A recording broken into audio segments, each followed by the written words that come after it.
They see my disability, I see my ability. They call me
three vertebrae of my backbone were completely crushed, and I got paralyzed for the rest of my life. I finally ended up in a hospital where I stayed for 2.5 months. I underwent multiple surgeries. One day, doctor came to me and he said, "Well, I heard that you wanted to be an artist, but you ended up being a housewife. I have a bad news for you. You won't be able to paint again because your wrist and your arm are so deformed, you won't be able to hold a pen again." Next day, doctor came to me and said, "Your spine injury is so bad, you won't be able to walk again. Spine injury and the fixation that you have in your back, you won't be able to give birth to a child again." That day, I was devastated. I asked my mother, "Why me?" And that is where I started to question my existence. Why am I even alive? And that is where I realized that the words have the power to heal the soul. My mother said to me, "This too shall pass."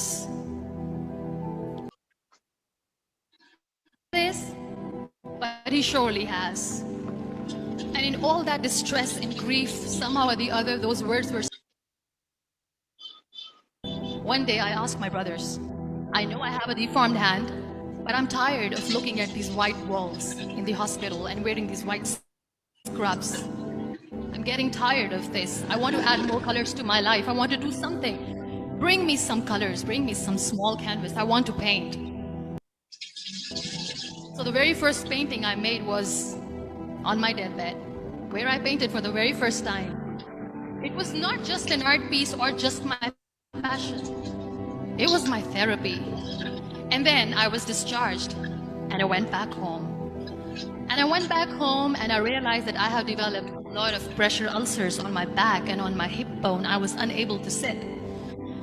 There were a lot of infections in my body, a lot of allergies. So doctors wanted me to lie down on the bed straight. 6 months, or not 1 year, for 2 years, I was bedridden, confined in that one room, looking outside the window, listening to the birds chirping, and thinking maybe there will be a time when we'll be going out with the family and enjoying the nature. That was the time where I realized how lucky people are. That was the time where I realized that the day I'm going to sit, I'm going to share this pain with everyone to make them realize how blessed they are. They don't even consider them lucky. That day I decided that I'm going to fight my fears. All have fear of unknown, fear of losing people, fear of losing health, money. We want to excel in career, we want to become famous, we want to get money. We are scared all the time. So I wrote down one by one all those fears. And I decided that I'm going to overcome these fears one at a time. You know what was my biggest fear? Divorce. I was trying to cling on to this person who didn't want me anymore, but I said no. I have to make it work. But the day I decided that this is nothing but my fear, I liberated myself by setting him free. And I made myself emotionally so strong that the day I got the news that he's getting married, I sent him a text that I'm so happy for you and I wish you all the best. And he knows that I pray for him today. Number two was, I won't be able to be a mother again. And that was quite devastating for me. But then I realized there are so many children in the world, all they want is acceptance. So there is no point of crying, just go and adopt one. And that's what I did. People think that they will not be accepted by the people because we, in the world of perfect people, are imperfects. So I decided that instead of starting an NGO for disability awareness, which I know will not help anyone, I started to appear more in public. I started to paint. I decided that I'm a Pakistani person, and I've been doing a lot of shows for the last 3 years. I became the National Goodwill Ambassador for UN Women Pakistan, and now I speak for the rights of women, children. We talk about inclusion, diversity, gender equality, which is a must. Every time I go in public, I always smile. It's always a big toothy smile on my face, and people ask me, don't you get tired of smiling all the time? What's the secret?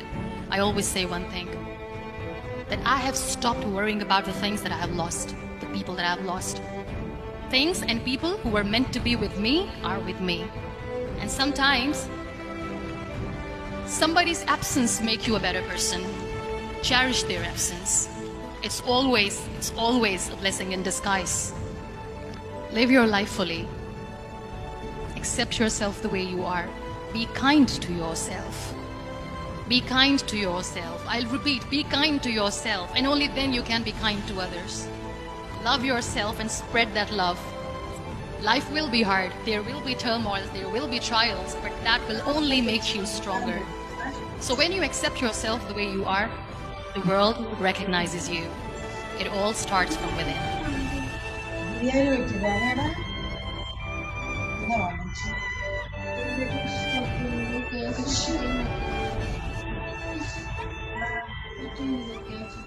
KFC chicken అంటే legs ఆ bread crunch లా ఇట్లా అని పెడతారు బాగుంది మళ్ళీ పాయ అది చూడాలి తిండ్రు పాయానా కుల్చా నారి kulcha kulcha సోర్వానా sweet ఇట్లా కాదు కద్దుకీరా ఫస్ట్ రోజు అయిపోయింది అయ్యో మీకు దొరకలేదు కదా అదే తెచ్చిచ్చిండు మాకు అలాగ లోపలికి అని స్పెషలా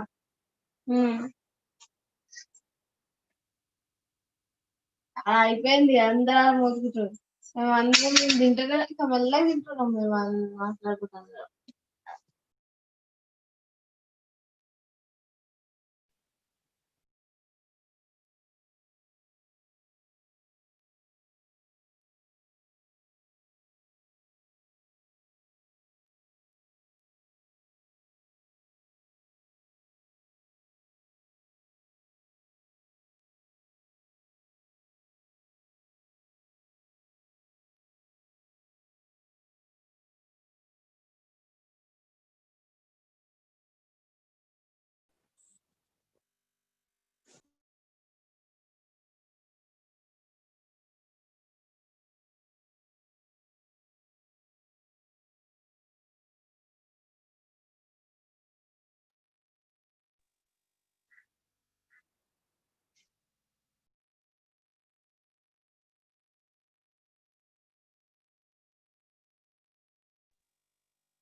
Peccatura,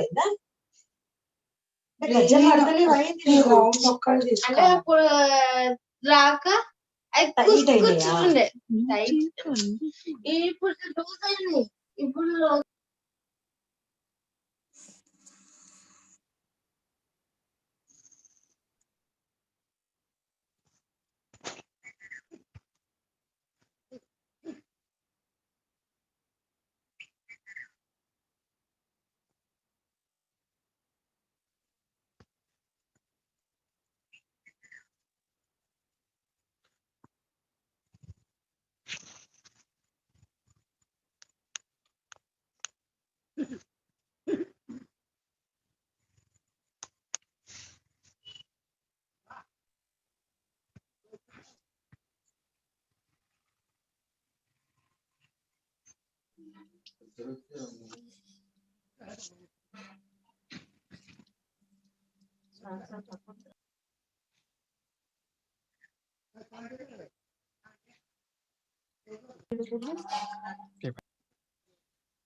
येते कुठल्या शाळेवर आहे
At age 8, I thought that I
Muslimler alıyor var mı? Diğer üyelerinin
They see my disability, I see my ability. They call me disabled, I call myself differently abled. There are some incidents that happen in your life. Those incidents break you, deform you, but they mold you into the best version of you. And the same thing happened to me. I was 18 years old when I got married. My father wanted me to get married. And all I said was, if that makes you happy, I'll say yes. And of course, it was never a happy marriage.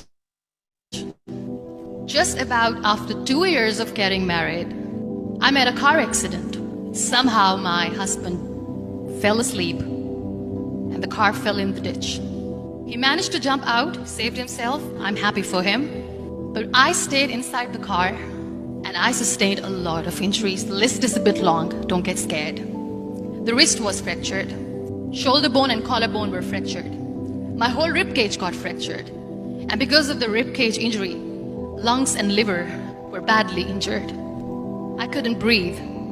I lost urine and bowel control. That's why I have to wear the bag wherever I go. 3 vertebrae of my backbone were completely crushed, and I got paralyzed for the rest of my life. I finally ended up in a hospital where I stayed for 2.5 months. I underwent multiple surgeries. One day, doctor came to me and he said, well, I heard that you wanted to be an artist, but you ended up being a housewife. I have a bad news for you. You won't be able to paint again because your wrist and your arm are so deformed, you won't be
They see my disability, I see my ability. They call me disabled, I call myself differently abled. There are some incidents that happen in your life. Those incidents break you, deform you, but they mold you into the best version of you. And the same thing happened to me. I was 18 years old when I got married. My father wanted me to get married. And all I said was, if that makes you happy, I would say yes. And of course, it was never a happy marriage. Just about after 2 years of getting married, I met a car accident. Somehow my husband fell asleep and the car fell in the ditch. He managed to jump out, saved himself. I'm happy for him. But I stayed inside the car and I sustained a lot of injuries. The list is long, don't get scared. The wrist was fractured. Shoulder bone and collarbone were fractured. My whole rib cage got fractured. And because of the rib cage injury, lungs and liver were badly injured. I couldn't breathe. I lost urine and bowel control. That's why I have to wear the bag wherever I go. 3 vertebrae of my backbone were completely crushed, and I got paralyzed for the rest of my life. I finally ended up in a hospital where I stayed for 2.5 months. I underwent multiple surgeries. One day, doctor came to me and he said, well, I heard that you wanted to be an artist, but you ended up being a housewife. I have a bad news for you. You won't be able to paint again because your wrist and your arm are so deformed, you won't be able to hold a pen again. Next day, doctor came to me and said, your spine injury is so bad. You won't be able to walk again. Because of your spine injury and the fixation that you have in your back, you won't be able to give birth to a child again. That day, I was devastated. I asked my mother, why me? And that is where I started to question my existence. Why am I even alive? And that is where I realized that the words have the power to heal the soul. My mother said to me, this too shall pass. God has a greater plan for you. I don't know what it is, but He surely has. And in all that distress and grief, somehow or the other, those words were so magical that they kept me going. One day I asked my brothers, I know I have a deformed hand, but I'm tired of looking at these white walls in the hospital and wearing these white scrubs. I'm getting tired of this. I want to add more colors to my life. I want to do something. Bring me some colors. Bring me some small canvas. The thing I made was on my deathbed, where I painted for the very first time. It was not just an art piece or just my passion. It was my therapy.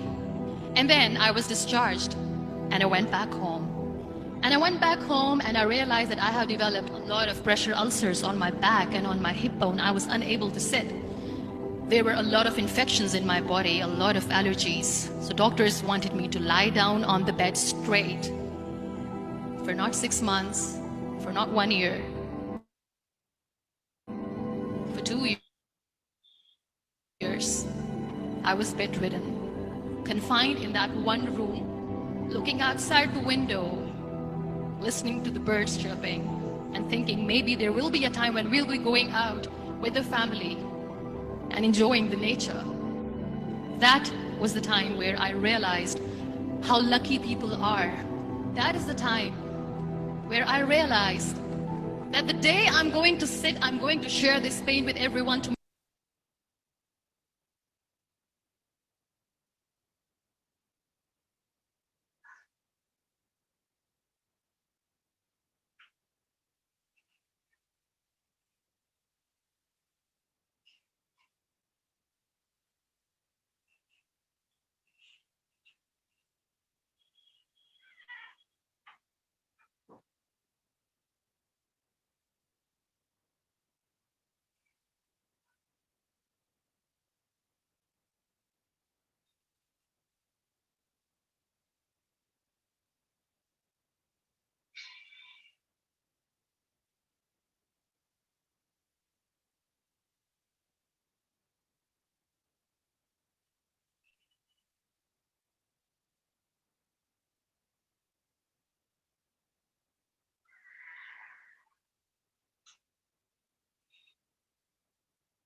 ఇది అయిన తర్వాత prayer song అక్కడికి వెళ్ళాలి.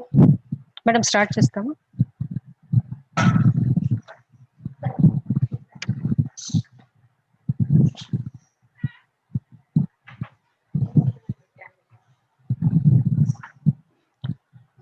Good morning to one and all. Now the program starts with a prayer.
महागणपतिं मनसा स्मरामि महागणपतिं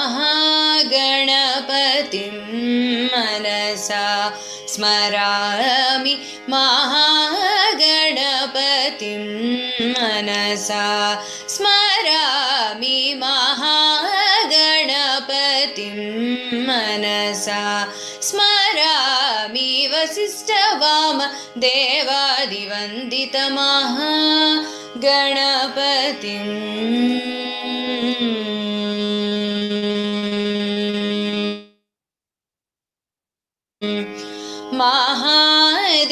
महादेवसुतं गुरुगुहनुतं महादेवसुतं गुरुगुहनुतं महादेवसुतं गुरुगुहनुतं महादेवसुतं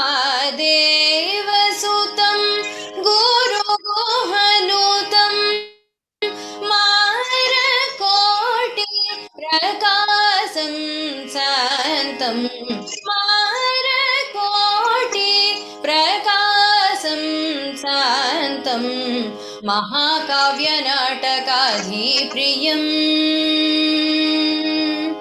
महाकाव्यनाटकाधिप्रियं मूषिकवाहनमोदकप्रियं महाकाव्यनाटकाधिप्रियं मूषिकवाहनमोदकप्रियं महागणपतिं मनसा स्मरामि वसिष्ठवाम देवादिवन्दितमहागणपतिम्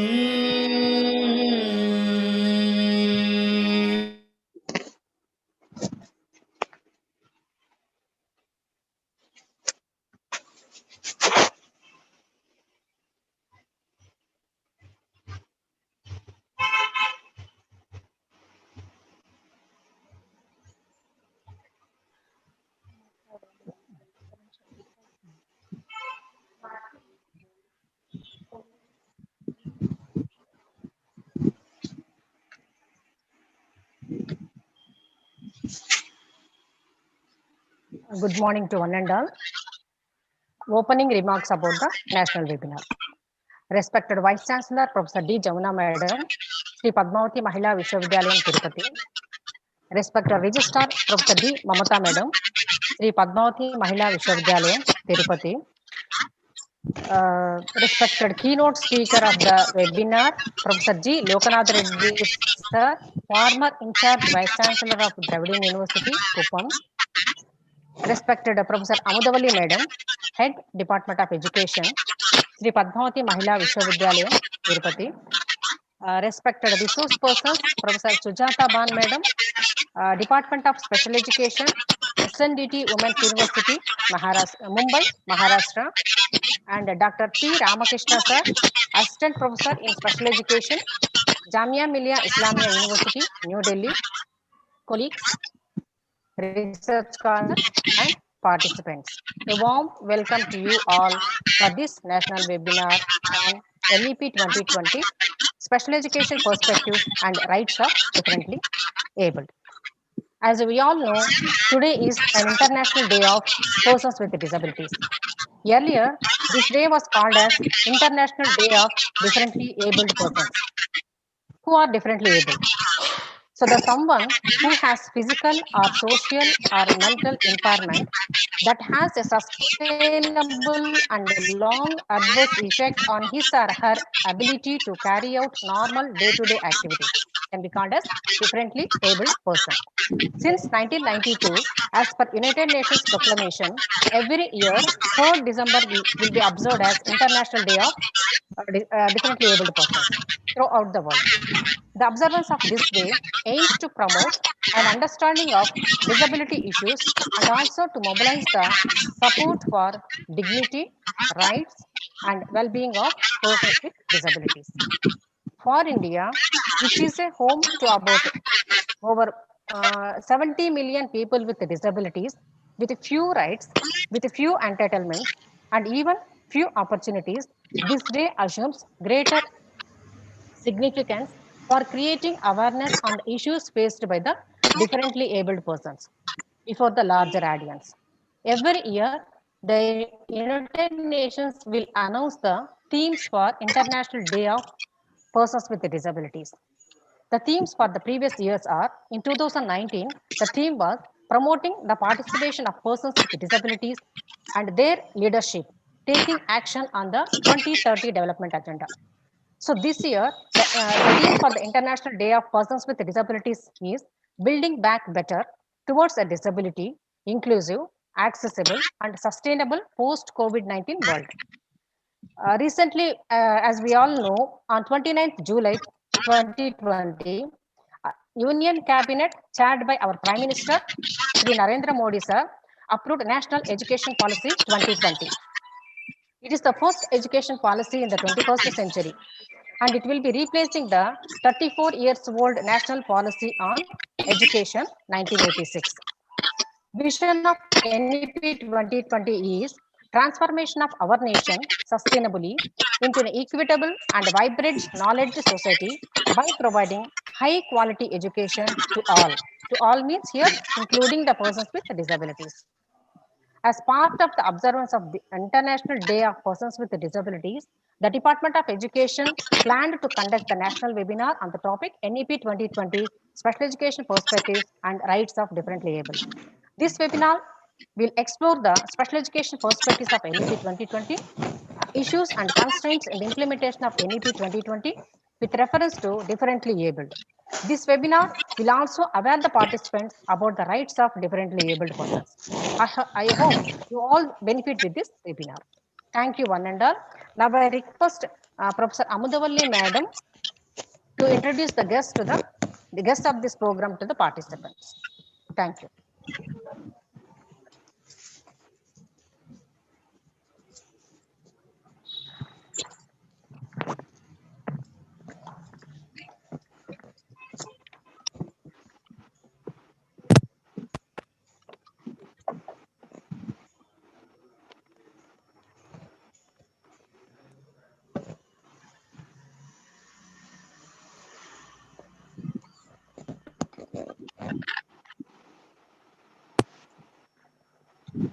A pleasant morning to one and all.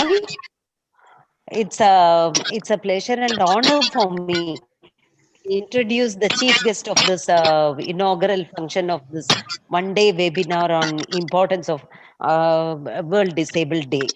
It's an honor and it's a very happy thing to introduce our Professor Professor Lokanath Reddy Garu, who was the Vice Chancellor FAC, Dravidian University, Kuppam, from September 5th, 2019 to May 31st, 2020. Sir has very long teaching and research experience of 34 years, and Sir has total experience as Professor, Head of Department, Dean and Dean Academic Affairs for 15 years, and member in the policy making bodies of higher education institutes. Sir has served in 4 institutes, and Sir has completed 46 MPhil under his guidance and 38 PhDs. Sir has published 194 research articles and in national peer-reviewed journals 87 papers and international peer-reviewed journals 70, popular articles 45, chapters in books 12, books published 28. Research projects sponsored by NCRT, UGC, MHRD New Delhi. Sir has completed around 5, and my sir was a member and is a member of different professional bodies, associations, and societies. And Sir has also editor or editorial member in professional journals. And Sir has participated in 56 seminars, workshops, symposia, conferences, etc. And Sir had delivered 71 lectures in different occasions to different educational institutions. And Sir has delivered 5 professional lectures around the world. And Sir has been in the preparation of policy documents on academic related aspects, and Sir had also received fellowship, around 3 fellowships and awards at international levels. And Sir has been awarded 17 fellowships and awards at national level. And Sir had organized 19 orientation refresher courses, seminars, workshops, conferences. Sir had contributed to a lot extent to the upliftment of Dravidian University as Vice Chancellor FAC from September 5th to 2019 to May 31st, 2020. Sir had given physical facelift of the campus.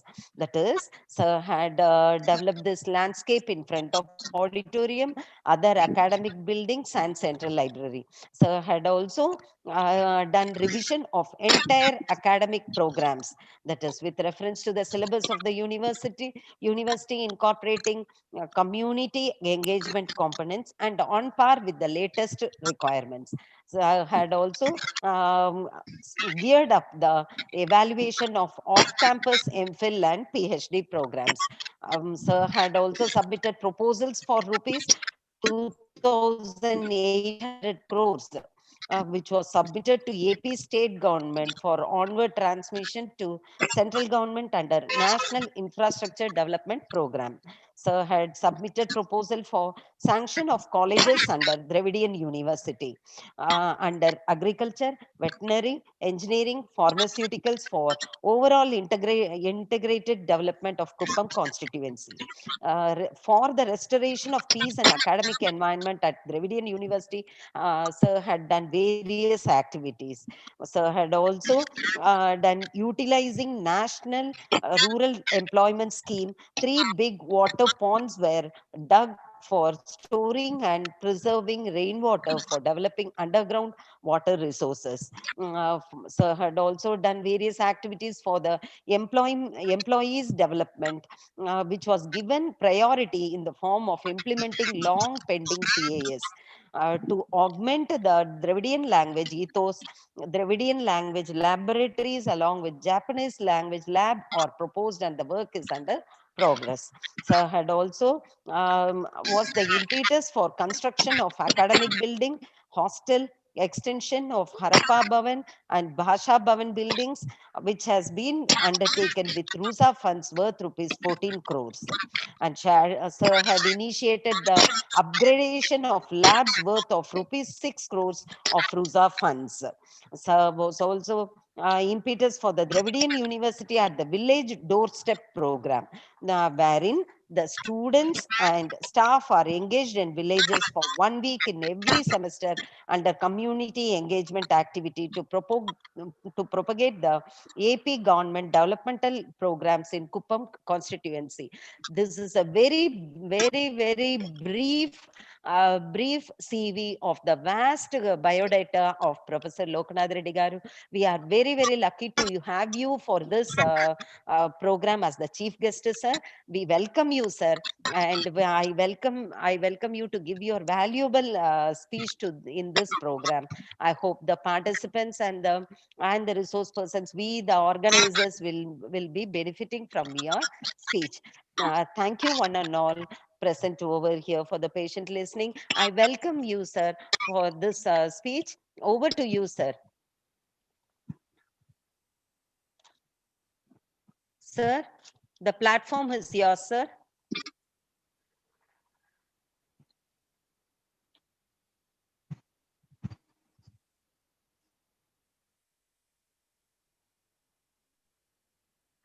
Sir, the platform is yours, sir. Is it audible, sir?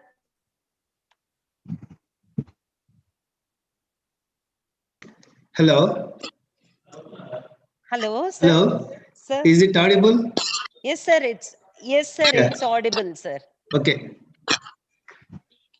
Thank you very much for your vibrant introduction.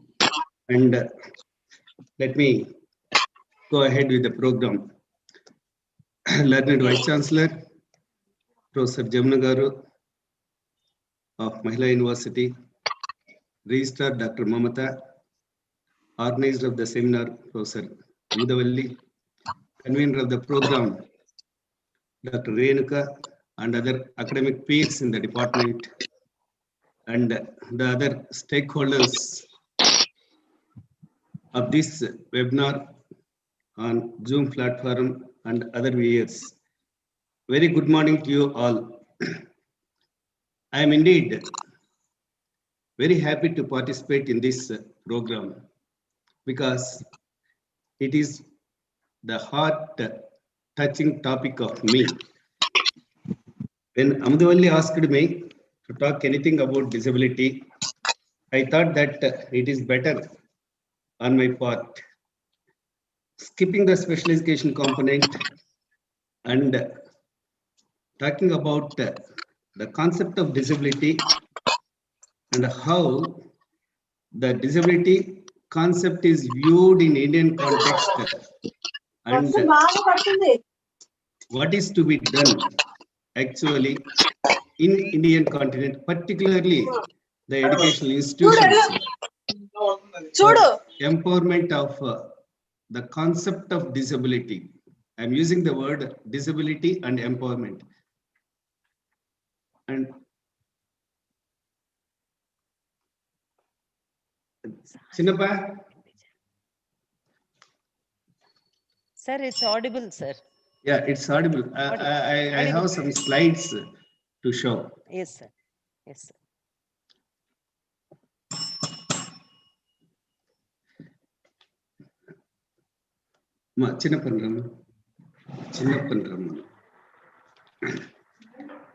In fact, we all know that the World Health Organization estimated that 100 billion people suffer from some form of disability or the other across the globe.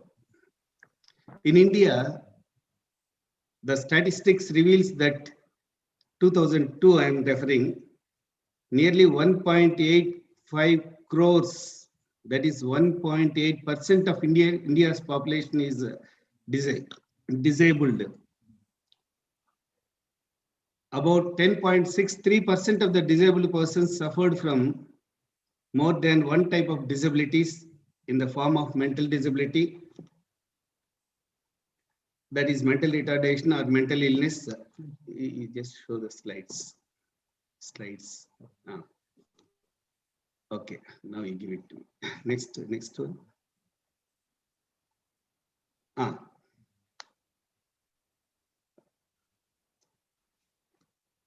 Visual disability in the form of blindness, low vision, hearing disability, speech disability, and locomotor disability. The incidence of disability is highest in Andhra Pradesh, followed by Kerala, Himachal Pradesh, Maharashtra, and Haryana. The above information is given in 2002 NSSO is confined only these 4 types of disabilities. I will come to the disabilities that are uncovered in the statistics. This type of situation may not facilitate human civilization and leads to social oppression. In a progressive society, every individual should be given opportunity to utilize his or her talents at the fullest extent for flourishment of him or her fellow beings. For this, disabled population requires right-based empowerment approach than charity approach. If we look into the statistics, it is clear that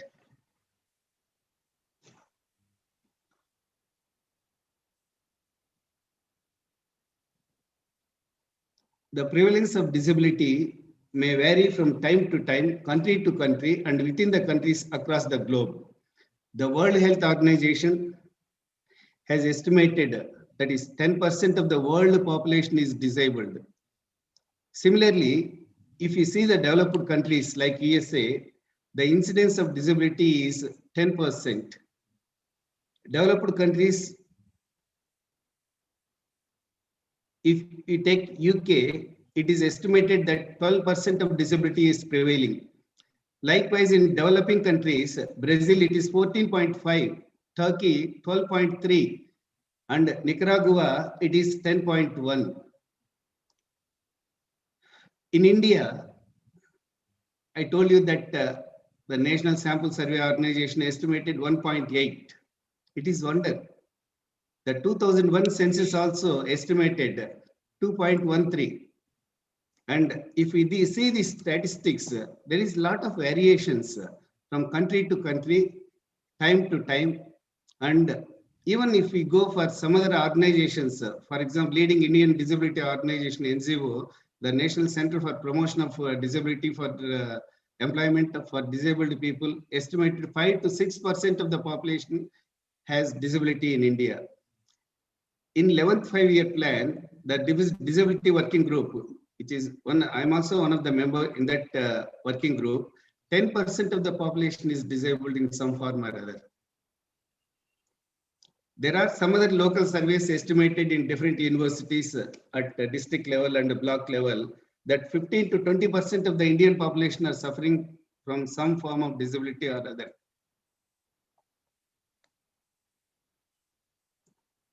Why this much of differences are there?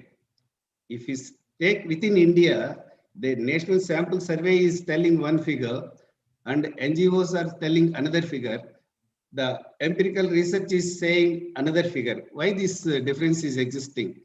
Different other types of disabilities are not included in like learning disability and some other disabilities which are not so visible to the human eye. Similarly, there is a lack of well-trained field investigators. Likewise, lack of comprehensive research tools covering various types of disabilities that is to be understandable to the field workers. Then reluctance on the part of the families to disclose information on disability due to social stigma. And these are the factors that are contributing these variations on disability statistics. Then how to address this issue on creating realistic database on disabilities. Number one is institutionalizing disability studies at college and university level. Thereby, the centers of disability studies in collaboration with the local bodies in the sense maybe Gram Panchayats and Mandal level as well as at district level authorities will help in generating accurate database on disability related issues. Unless we generate that realistic database, we may not be able to trust the governments that this is what the population that is existing with the different disabilities, and this is the budget that is required for developmental programs or welfare programs for people with disabilities. Second point I would like to stress is manpower development. Manpower they are confined mostly in India, education and rehabilitation services. Even in that services also, in most of the cases, the things are more on charity oriented approach, not on parity. Recently in India too, universities have started some centers of disability studies. And these centers, for example, Kerala government, they have started one center in Mahatma Gandhi University. Similarly, LBS Center for Disability Studies in Trivandrum, where I am also one of the member. Lack of proper direction due to non-availability of trained manpower also in the one of the reason for this not much empowered the disabled population. In West, if we see better barrier, inclusive, free environments, right-based societies, one can observe for persons with disabilities. If we take India, whatever we speak about disability, it is confined only to special education components in the form of in some of the universities in the form of offering B.Ed and M.Ed level programs. Of course, there are national institutes. These institutes are offering courses ranging from degree to psychotherapy, occupational therapy, prosthetic and orthotic engineering, and bachelor degrees courses in mental retardation, diploma in special education, .. We have nearly 6 national institutes, and these institutions are doing laudable services, but their services are mostly confined to the urban areas, where the disabled population is more in rural areas. The services are not much reached. That is what we have to concentrate at present. Then extent and complexity of disabilities in India, the training available is not adequate, and there is a need for holistic approach.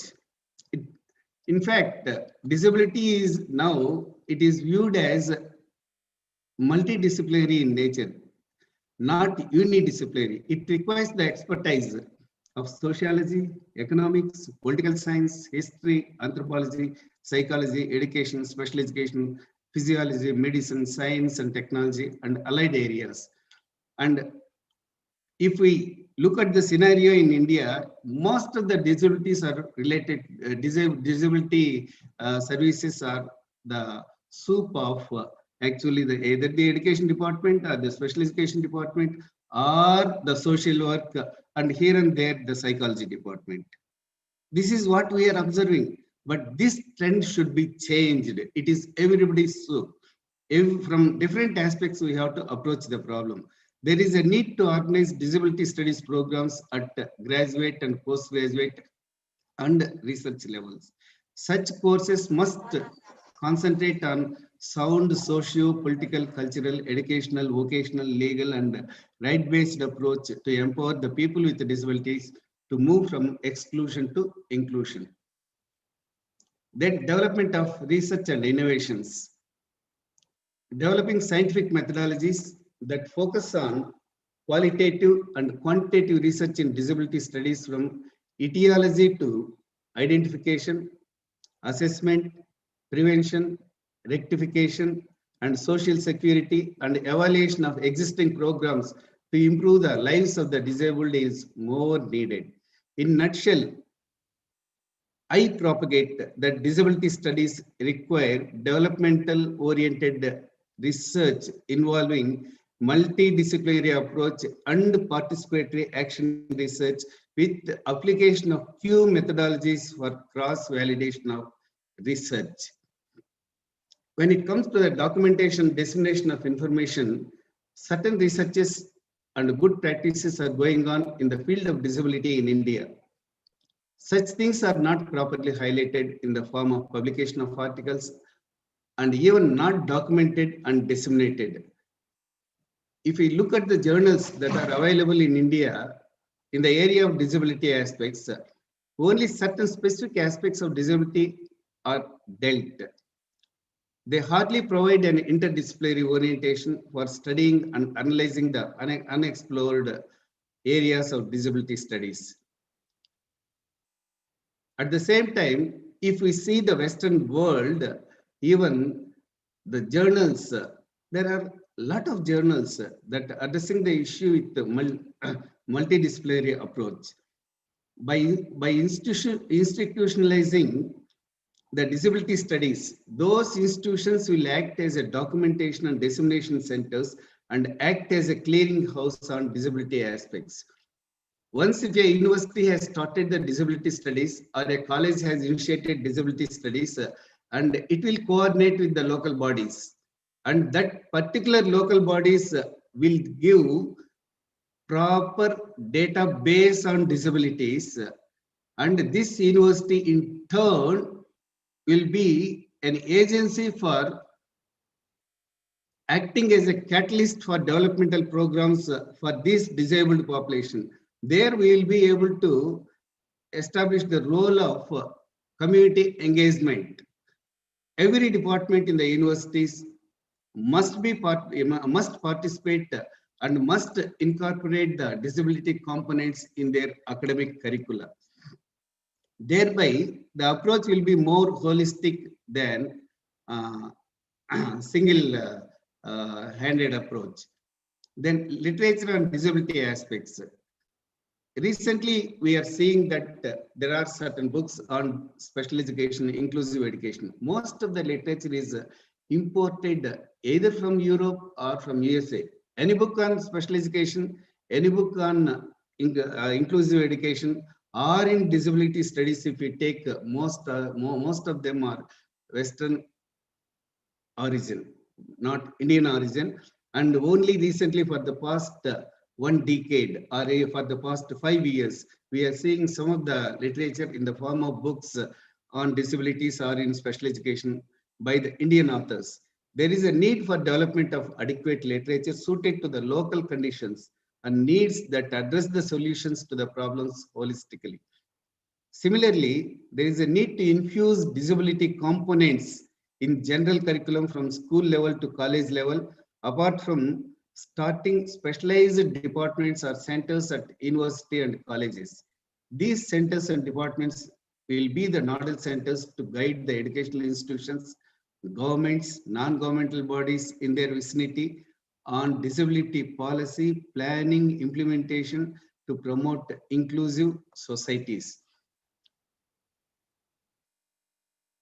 The next aspect is protecting the rights of the persons with disabilities.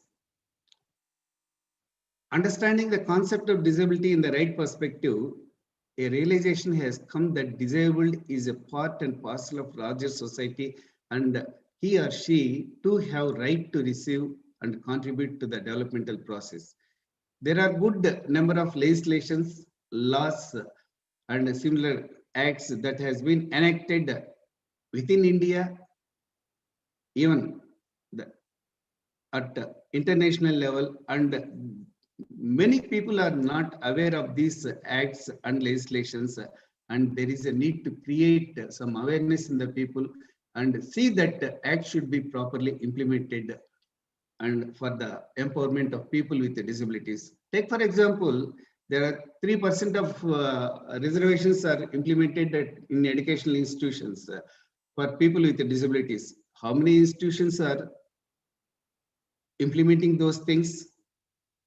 If we take the statistics, it is revealed that not even 1% of the reservation is properly implemented. There may be some institutions that are exceptional, but most of the institutions are not following the rules and regulations in some form or other. They are manipulating the things. Then where the empowerment of disability is there in this country. Then the other aspect I would like to emphasize is multidisciplinary and interdisciplinary nature of disability. Disability studies in a vibrant and diverse area of academic inquiry. Nature of disability studies gives vast scope for all the scholars in the field to share and contribute. For example, students pursuing engineering science courses shall design barrier-free physical environments, develop assistive devices to the disabled with low cost effectiveness to suit the needs of the Indian disabled population. The Centers of Disability Studies will act as catalysts to sensitize and activate the other academic and developmental departments in their vicinity to incorporate disability components in the academic, research, and developmental programs. This will go a long way to bring in attitudinal change, which in turn will reflect on behavior of the individuals towards people with disabilities.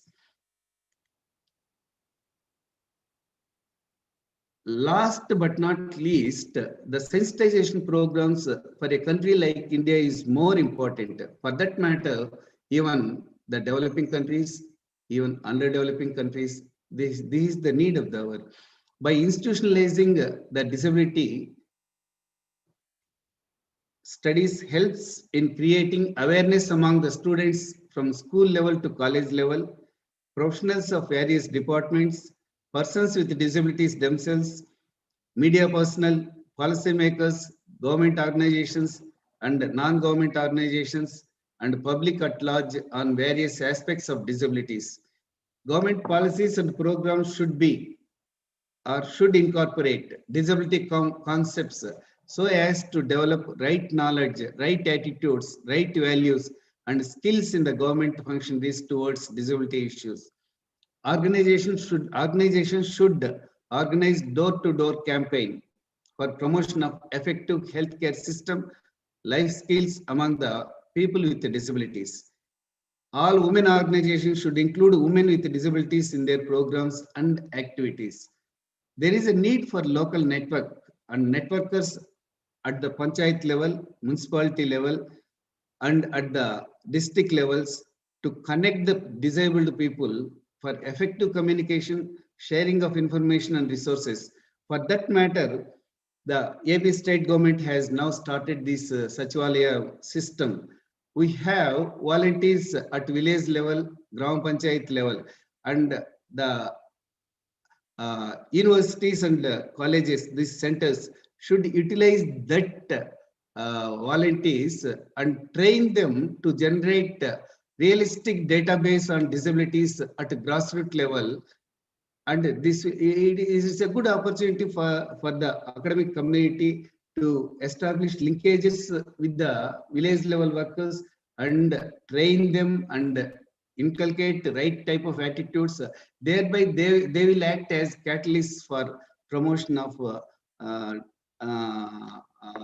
welfare of to empower the people with disabilities. Self-advocacy skills, self-regulatory skills, pre-vocational skills, recreational skills for the disabled should be the part and parcel of any developmental programs.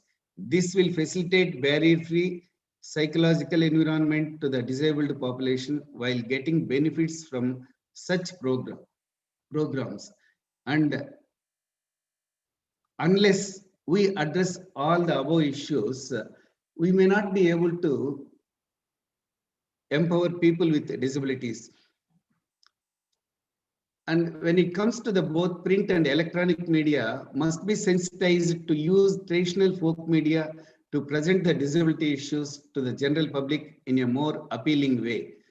Mass media should depict the problems faced by the persons with disabilities. It should highlight the myths, misconceptions of the disabled people, challenges faced by the parents of children with disabilities, the ways and means one can overcome stress in the disabled, and so on. Further, media can publish and broadcast the successful lives of the disabled so as to generate better image and confidence in people with disabilities. To conclude, I feel that disability studies, by focusing on the aspects of the disability should focus on the aspects of disability studies makes the excluded populations to move from dependency, independent living, charity to parity, self-doubt to self-empowerment, incompetence to competence, isolation to synergy, and despair to hope. All these above facilities facilitate inclusive societies, which in turn empower the people with disabilities. What I am trying to say is, being academics, it is our duty to sensitize ourselves, our colleagues, our neighborhoods, our NGOs, our governmental organizations, our administrators, our political leaders to move towards establishing right-based societies, focusing on the empowerment of people with disabilities.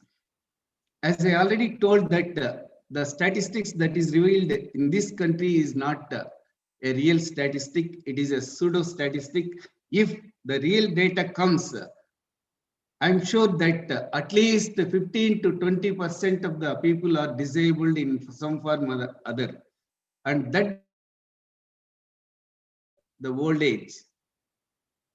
That is one of the areas that need to be addressed at present. Even in when the country is moving towards urbanization and industrialization, and the parents are left without any supportive systems, and the people are moving towards cities and abroad, and people are left out, and they need some supportive systems. And when we are unable to establish certain supportive systems, when social security systems are not well established in a country like India, then you see the fate of the aged. Likewise, there are people, women with disabilities, they are also in worse conditions. Similarly, girls with disabilities. Similarly, there are marginalized sections, deprived sections with disabilities. If we address all these things, if we are not addressing all these things, I am sure that we are not empowering people with disabilities. And this is the need of the hour. In the International Day, that is 3rd December, we the academicians should look at the point in different angle and act in a different way, and see that the educational scenario should be changed first. Our outlook should be changed. Our approach should be changed. Every course must incorporate in some form or other some disability components. If we take the West, in most of the universities in Western countries, almost all the courses are having the component of disability. One paper they are offering. And that situation facilitates for inclusive societies, inclusive growth, inclusive development. Otherwise, we may talk, going on talking about disability empowerment. At the end of the day, what we can say that the same thing.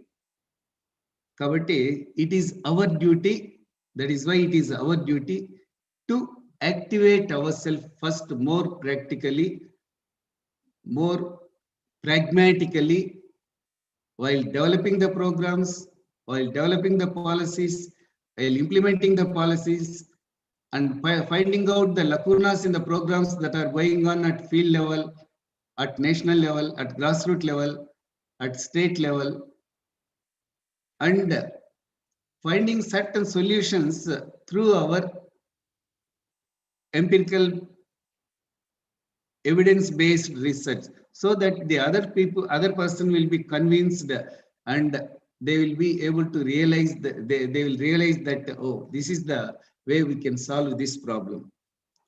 Unless we do that, talking about the theory, talking about on different platforms may not help. I hope that the establishment of disability studies in Indian scenario will be will be the right approach for empowerment of disabled population in this country.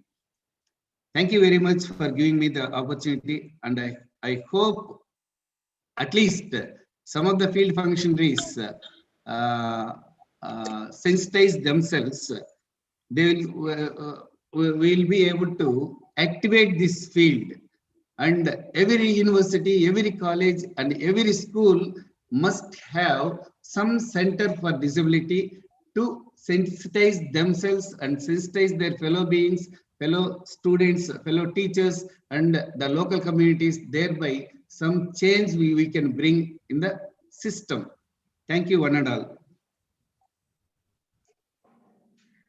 Thank you. Thank you so much, sir. Very nicely put up in the right platform with reference to this disability and the empowerment. You had rightly said, sir, feeling alone is not enough. Talking alone is not enough. The implementation of the programs for the empowerment is very much required. That was very nicely put up, sir. And we are very thankful to you, sir, for sparing your valuable time to give us the ideas and give us the real need for the empowerment of the disabled. Thank you so much, sir. Now I request Dr. T. Sirisha to give the introduction for the first speaker of this session.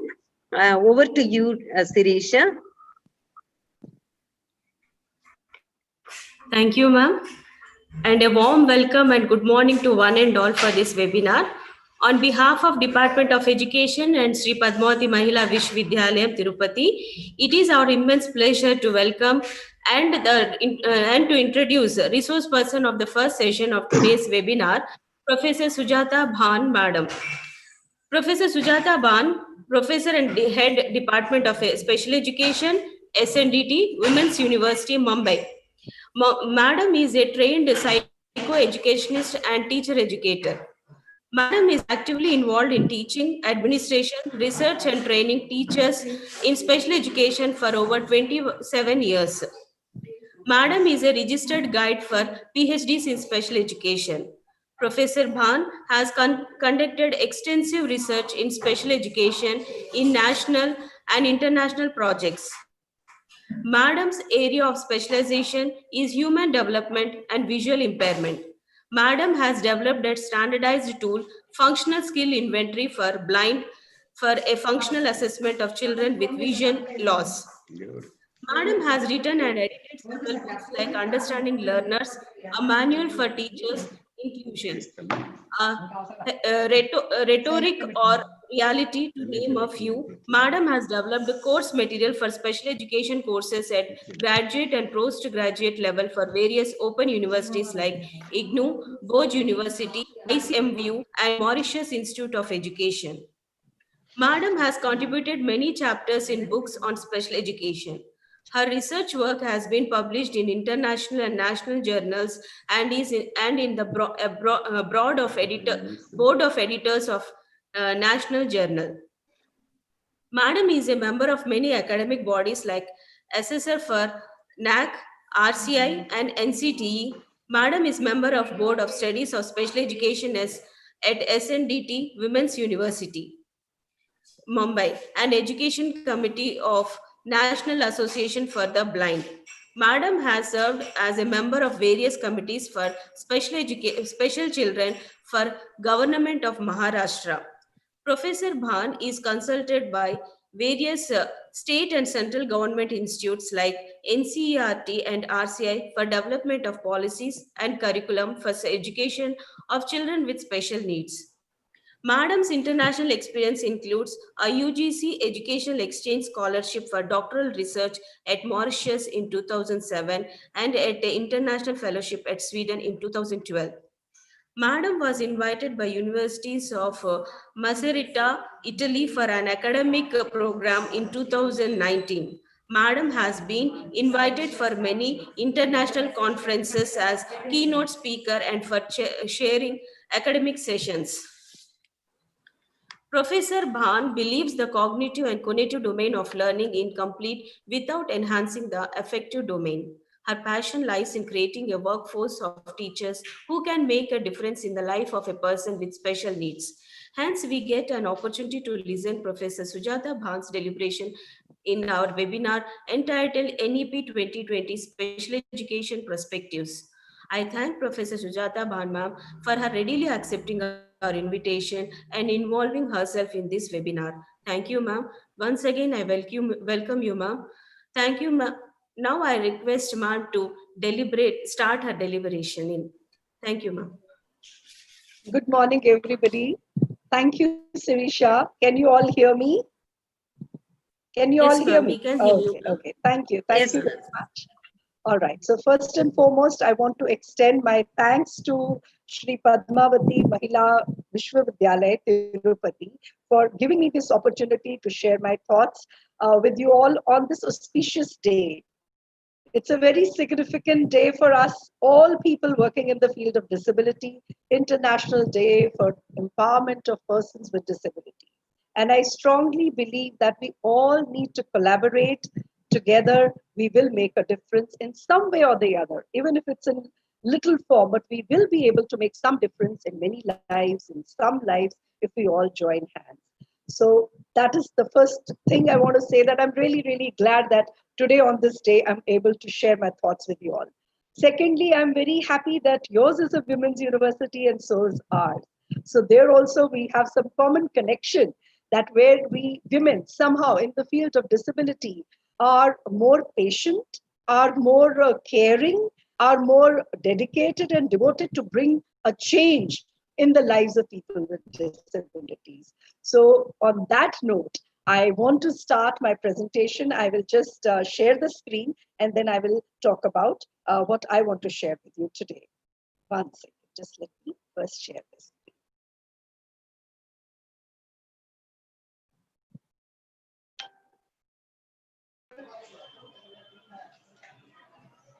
So you will have to stop sharing your screen and then only I can start sharing mine.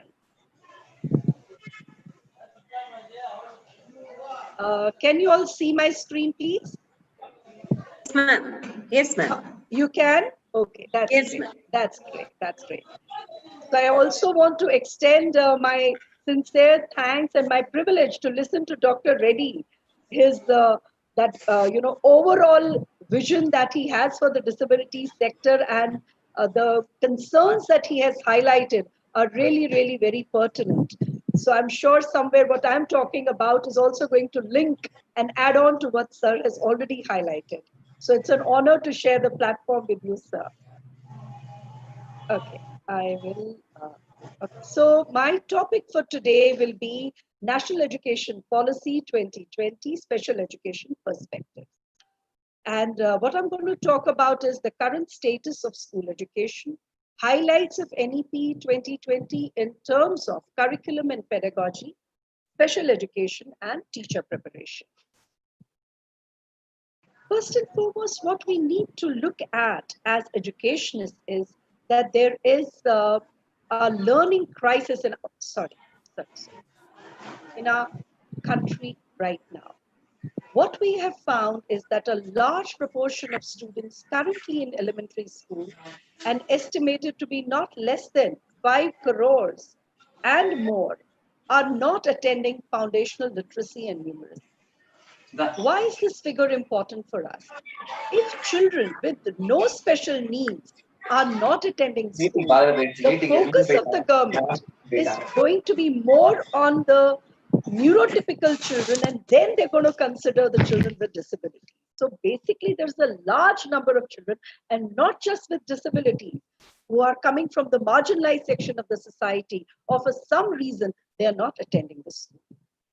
What we have seen is that the gross enrollment ratio is decreasing as the children go in higher classes. In grades 6 to 8, the enrollment rate is 90.7%. In grades 9 to 10, it is 79.3%. And in grades 11 to 12, it's just 51.3%. So what is the cause of this gradual dropout? It is a concern for all of us. So what has been found out through research is that the potential causes of large dropout could be limited access to secondary schools and upper secondary schools. Not just for the children with disability. For the children with disability, accessibility is one of the main concerns, definitely. The schools are not within approachable area. They are in terrains which are not accessible to children who have disabilities. There are areas where there are no schools close by, where parents in rural areas are reluctant to send their girl children. So accessibility becomes a major concern for children with disabilities, but otherwise also it is a concern. And then there are socio-cultural and economic issues, which again form one of the most prominent reasons for the dropout in our scenario, in the Indian context. We have early child marriage, particularly of girls. We have fixed, set gender roles related to the caste as well as gender. The girls do not need to study beyond a certain point. Okay, first they will not send their girl child to the school, and if at all they do, it will be okay just for the primary education, and then they would rather have them trained at home in the household chores, because that is the expectation of the society, that she should just be trained in household activities and there is no need of education for her. So we do have these stereotypes because of which girl children, they particularly suffer. Then child labor. Again, the people who come from low socioeconomic strata, they have more number of children because they feel every additional child adds to the income of the family. They could be involved in any trivial kind of work, but their focus is on generating income because they live below the poverty line. So education is not on their mind. That's the last priority on their mind. So these are some of the reasons which have been found out to be the reasons for dropout. Now, what is this education policy highlighting? The national education policy is highlighting that universal foundational literacy and numeracy has to be attained by 2025. That is the agenda they have set for themselves, for the country. Now, when we know through the UDICE data that the gross enrollment ratio in 2016-17 for grades 1 to 5 was 95.1%, but it gradually deteriorated. So how do we bring them back to the classrooms? The schooling system must ensure that children do not just enroll the school, but are actively attending and participating in the class. Now here I put a picture where we are just trying to highlight that how a child with disability is there in the class, but is not actually engaged. So what we have also found out through the researches of the SSA program is that the enrollment rate has increased, as I have put the statistics here, but just physical presence, one, is not giving us any positive outcome, and also the children are not actually attending the school. On paper, their names are there, they're enrolled, but they're not attending the class. So the figure that we see on the paper is actually misleading because the children are still not attending the school. And if they are not actually learning anything. So this is in continuation to what Dr. Reddy also highlighted. The figures that we get, they are also confusing, that we don't really get the real data, and from the real data only we can get the real picture, and that is when we can make provision for the resources to change the situation. Now, how to bring the dropouts back to schools and prevent further children from dropping out? Now you understand, now over almost it's going to be a year soon that we are in this COVID situation.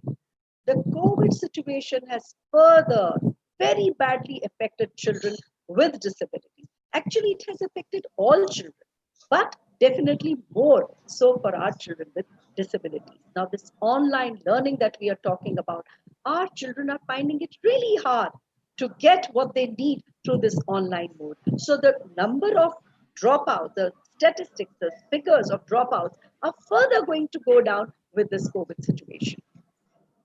So what this national education policy is highlighting to improve or to reduce the dropout, what is being said is that provide effective and sufficient infrastructure so that all students have access to and are engaged in school education at all levels.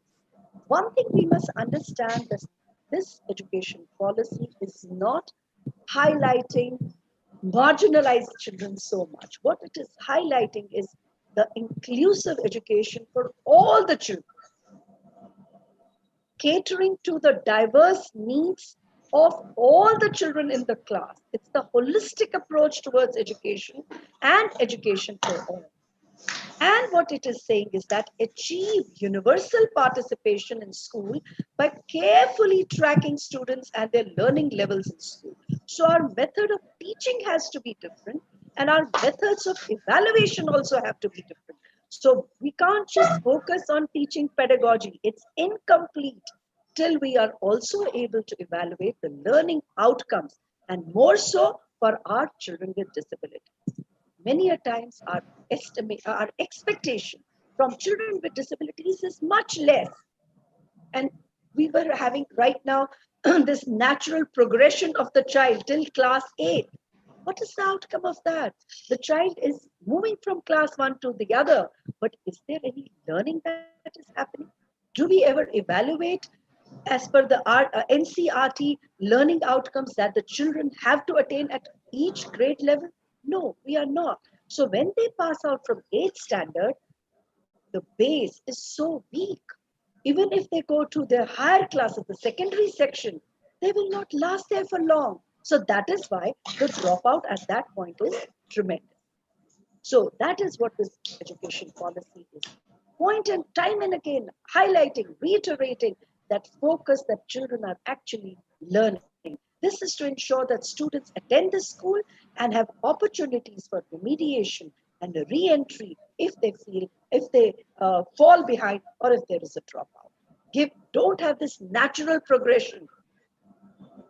Make sure that they pass, they have attained, and give them the remediation, give them the intervention. See, when we are just not checking, we are not tracking whether they have learned or not, they will just keep moving forward. And when they will be evaluated, at that time, the results will not be satisfactory. So right from the beginning, we have to be sure that the assessments of the learning are done at intermittent level. The formative assessment is done and not just a summative assessment. It's also highlighting on various kinds of assessment, 360 degrees of assessment, overall assessment, that if a child, for example, is not improving academically, what are the other skills that can be trained in and can be evaluated in? Okay, so the issues regarding current pedagogy and curriculum highlighted by this policy is that we are focusing only on academics, only on rote learning. Our emphasis, our focus, our approach needs to be changed. Now, this policy has come after so many years. And right now, when we look at the policy, we feel, oh my God, it's humongous. And it's very, it looks like it's not going to be practical. How are we going to do it? But believe me, if we believe in the policy, if we actually understand the policy, it is a beautiful policy. And who's going to implement it? We only have to start thinking that how learning should be holistic, how it can be integrated, how can it be made enjoyable, how can it be engaging for one and all child, one and every child in my class. It is not just the role of a mainstream teacher or a role of a special educator or a role of a psychologist. We all have to work together. So that is why I'm not going to talk about just the role of special educator, because I believe that basically you need to be a good teacher, whether you're a special educator or a regular teacher. A teacher has to be a good teacher who looks into the interests of every child in her class and make sure that every child is happy to be in her class. That should be the approach of a teacher. That should be the pedagogy. Now, current instructional practices are focusing only on learning. So what they learn, they remember. The short-term memory, afterwards, nothing is there, because the way it is taught, the concepts are not formed. It is just the teacher is giving that like a computer, giving you information, you take it, and then like a diarrhea, you give it out in the exam without understanding anything. That's been our teaching methodology from the time I have been in school. Back, like in 70s, I don't see much change. So it's high time we bring that change we focus on quality education where children are not just treated like computers, they develop their own understanding, they develop their own knowledge, what we call they construct their own knowledge by giving them variety of opportunities of learning and not just one method of teaching and one method of learning. There is a lack of access to locally relevant teaching learning material in India. That's again being found through research, especially for marginalized communities. So we have to prepare teaching learning material. We have to prepare our information that we are giving to the children in an accessible format, in a format which every child can relate to, which every child understands. And what we think of is only brain for a VI child. What about other children? A child having autism, a child having intellectual impairment, a child having learning disability. Yes, Braille is important for children with visual impairment, but then there are so many other diverse needs that you can have in your class. A child who's emotionally disturbed, how can you change your teaching methodology? How can you, what kind of teaching learning material can you use? How can you be sensitive in using, in choosing the appropriate material for a particular child who is not able to attend in the class or who has some kind of issues, maybe attention deficit, maybe hyperactivity, whatever it may be. So we have to prepare. Again, the onus lies on the teacher. What do we observe? What do we see? While our students are doing their B.Ed and M.Ed program or a diploma program, because their marks are at stake, they will prepare all kinds of teaching learning material. But the moment they get in jobs, no teacher is prepared. When I make a statement like that, please don't get me wrong. I'm not trying to generalize, but what I'm talking about is from my experience of so many years that most of the schools that I have seen across the country, in many classrooms, teachers are not preparing teaching learning material. Whatever is maybe in their resource room, even that is not used most of the times because of, oh, this child is special, he's hyperactive, he may break the stuff. So, like, preserve it. Preserve it for whom? We don't even access, we don't even use what is already available with the fear or with the insecurity of it may just break, it may just get spoiled.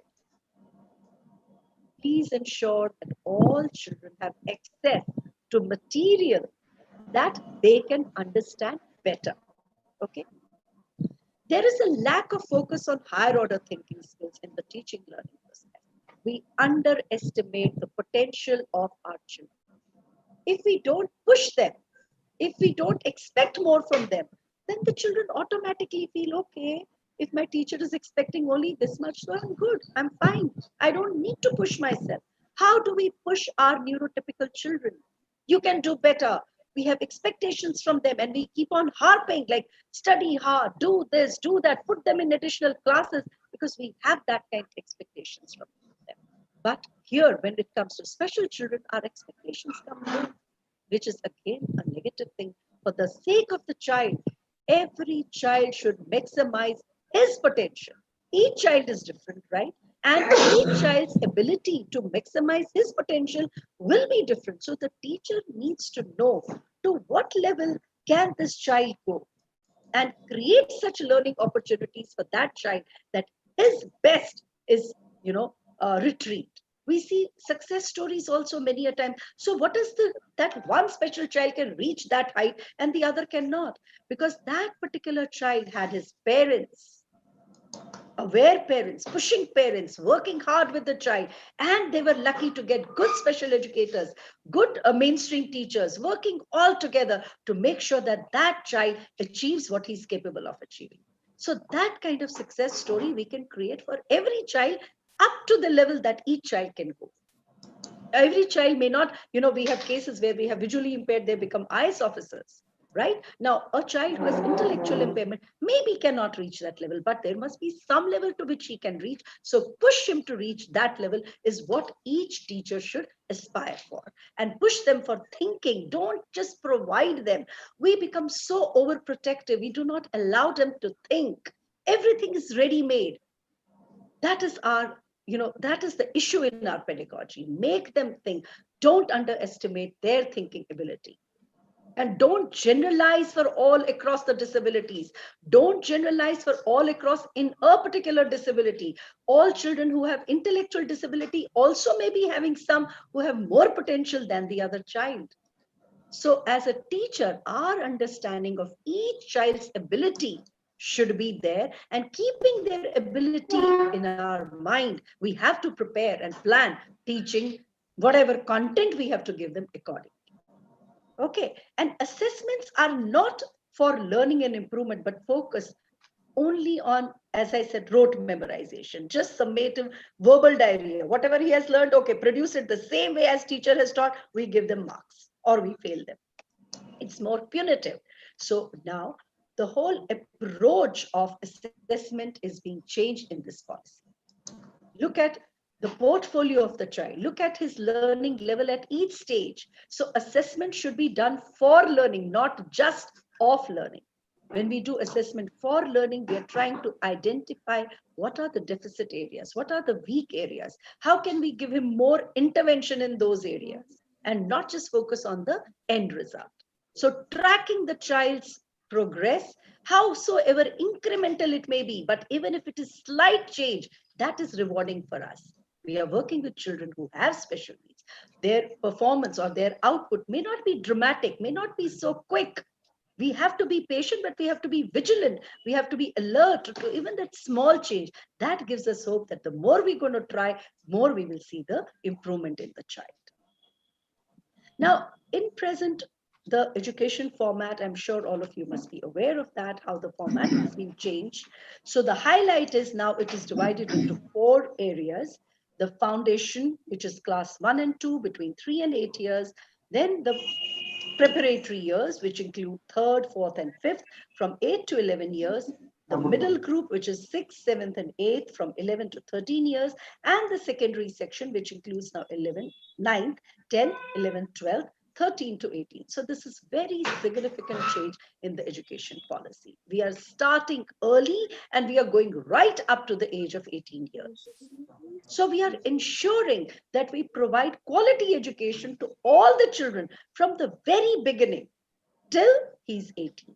Now this policy focuses on early childhood education.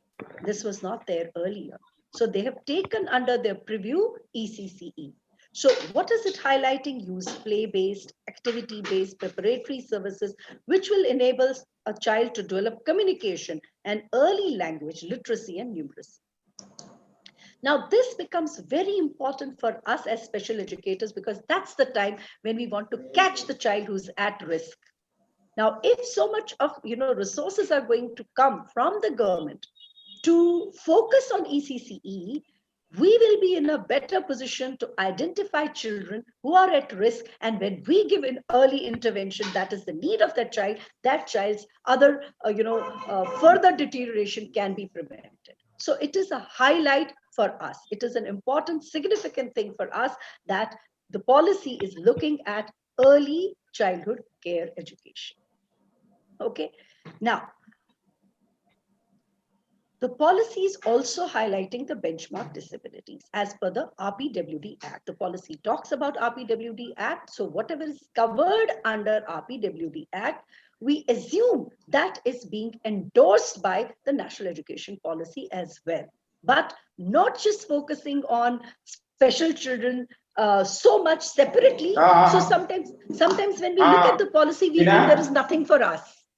Whatever the policy says, we have to look for within that, where can we find things written which also include children with special needs. So that's very important for us as special educators to look into very, like with a microscope, with a magnifying glass, what is there for us in this policy. So now what does it say?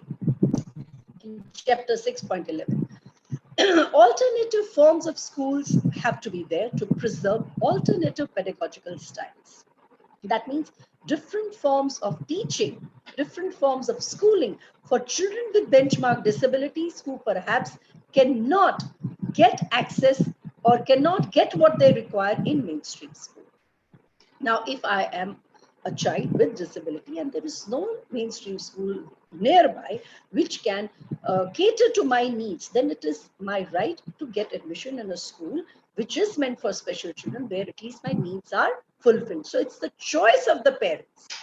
If they choose for various reasons a special school, so a special school has to be there for children with benchmark disabilities, right? So that's where the role of special educator and special education is not separate. It definitely is included in the policy, even though they have not highlighted it separately. Recognition of concept of scholarship to socially, economically disadvantaged group. Now, again, they are not talking about just children with disability. Socially, economically disadvantaged group, which includes children with disabilities as well. Okay, so what are they saying? Because they are socially, economically disadvantaged, we have to give cash incentives to parents, which will enhance their enrollment. First is to bring them to school. Then what do we do with them in the school is our prerogative. That onus lies on us. But just to get them to school, focus on all children in this group of socially, economically disadvantaged group, including our children with disabilities, and giving them some incentives so that parents feel that, yes, one, it is the right of the child to education, and also economically, many a times just for that midday meal and the breakfast with the policy is talking about now. But they are so poor, just for that food, they send their children to school. So this is additional initiative by the government, not just midday meal, but also make provision for the breakfast so that at least their health needs are taken care of. And then only the child, you move from that Maslow's hierarchy. First, they need to be fed well, and then they only will be able to study well. So government is planning those initiatives. Okay, now, there should be no rigid separation between the academic streams and extracurricular and vocational streams. So far, we are only focusing on academic. Extracurricular activities are like, just by the way, you do it, sorry. Yeah, you just do it by the way. But now the policy says that the extracurricular and vocational streams will be given the same weightage as are the academics given. So again, you see, this becomes very important for our special children. When they are not able to achieve beyond a certain point in academics, and parents feel bad that, oh, you're not giving any academic input to my child, now I have to shift him to vocational, oh, so he's less than the other. But if the whole philosophy of education changes, parents will not feel that way. Because every other child, not just a child with disability, will be exposed to vocational streams. And the thrust and the importance and the significance will be same as academic streams. Vocational education will start as early as class 6 for all the children to know what are their interest areas. And for us, again, this is a big thing, a very significant thing. We will at a very early stage, we will understand where does my special child stand when we talk about vocational crafts. What is his interest area? What are the various crafts available? And what can we train this child so that eventually, with proper training, this child can be economically as independent as possible. That is the aim of special education, to give them those life skills that they become ultimately independent. So now the government will support us, not just candle making, not just paper bag making, those conventional trades and tasks that we have seen over these years, which actually have no economic potential in them in the current scenario. So now when they are talking about vocational streams, they will introduce very significant trade areas where our children can learn and definitely be more economically stable and secure in their lives, right? During grade 6 and 8, students will choose a course that provides hands-on experience of a number of important vocational programs. And then, according to their interests, according to their aptitude, they will be further trained in that and become skilled in something. So just focusing on academics now, it has been proven world over, is not going to take our students far. We have to give them training in vocational skills. Now, underrepresented groups is what the policy highlights, which includes our children with special needs. So what are they including here? Gender identities, that is women, as well as transgender, who were completely neglected so far. So the policy is including them. Children coming from reserved category, coming from Muslim families and the migrants, coming from poor economic strata, the socioeconomic status, and also who are covered under the RBWD Act, all the disabilities that are covered under RBWD Act. So we focus on this part, that we are coming under, the underrepresented groups. Now, many people feel that now we become just a part of this URG. Will we get enough resources? Will we get enough attention for our persons with disabilities, or will we be like neglected? Now, again, it's the glass is half empty or half full.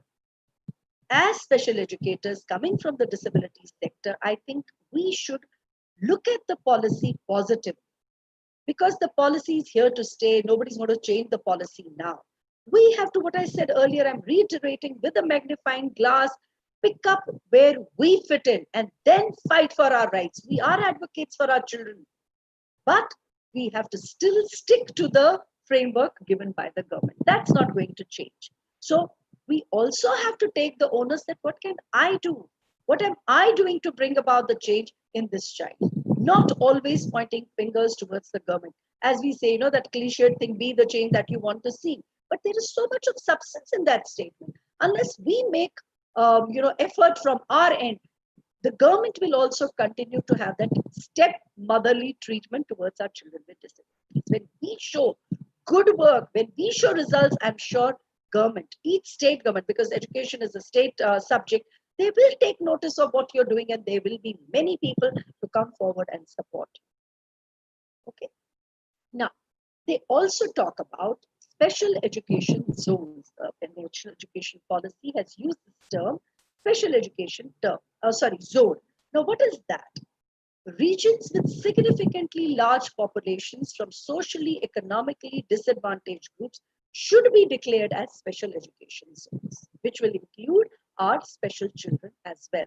Again, I'm reiterating that it's not just disability they are talking about, but our children with disability are part of this group, which we have to latch on to.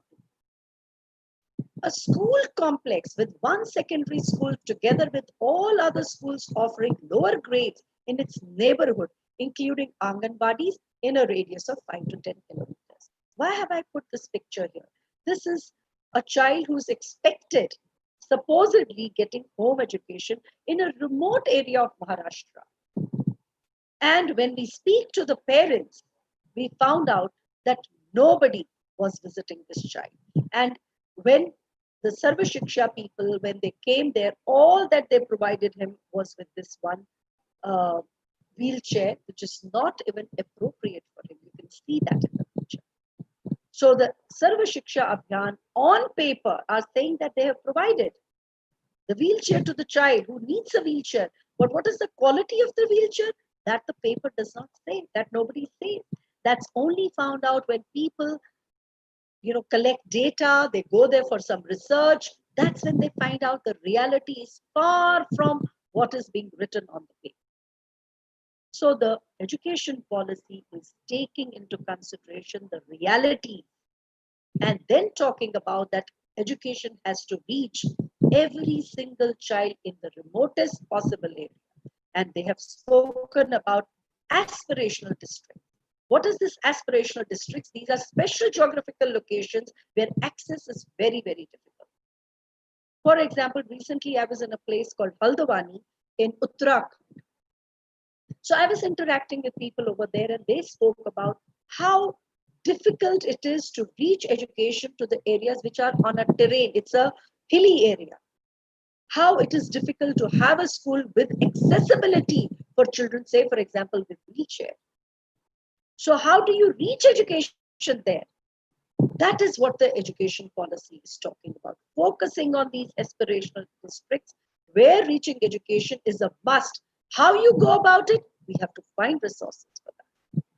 Bring them to the areas where education can be provided. So having small schools here and there is not the solution. You link them together, have a school complex where all the facilities are provided. When you have these small miniature schools, what we call them is the tuck shop. Nothing is being done there. They don't have teachers. You'll have children maybe from class 1 to class 8 all put together in one classroom because there are no teachers. Right? So we have to now think wisely, systematically, that how we can club things together, pool our resources together. Pooling the resources together is the answer of the current times, so that everybody benefits from that situation. So what can be done to attain full equity? Our special child gets what he wants in the schools. That is the question that we need to address today. And what is the role of special educator there? Now, this education policy is focusing on teaching in the mother tongue. Again, something which is very good for us. When our children come from vernacular background and they are put in a school where the medium of instruction is different from the language that they use at home, our children with disabilities find it harder to cope up in the class. So now with this emphasis that they will be taught in the mother tongue, our children are definitely going to benefit. Right? Those who have language issues are definitely going to benefit from this rule or this thing that has come up with this policy. So differences in the mother tongue and the medium of instruction make learning challenging for students, especially the ones from weaker socioeconomic background, as they are likely to lack adequate support mechanism at home to learn English. Okay. Now, if we just focus on the role of special educators now, the policy says there is a need for additional special educators for children with disabilities. We don't have enough manpower.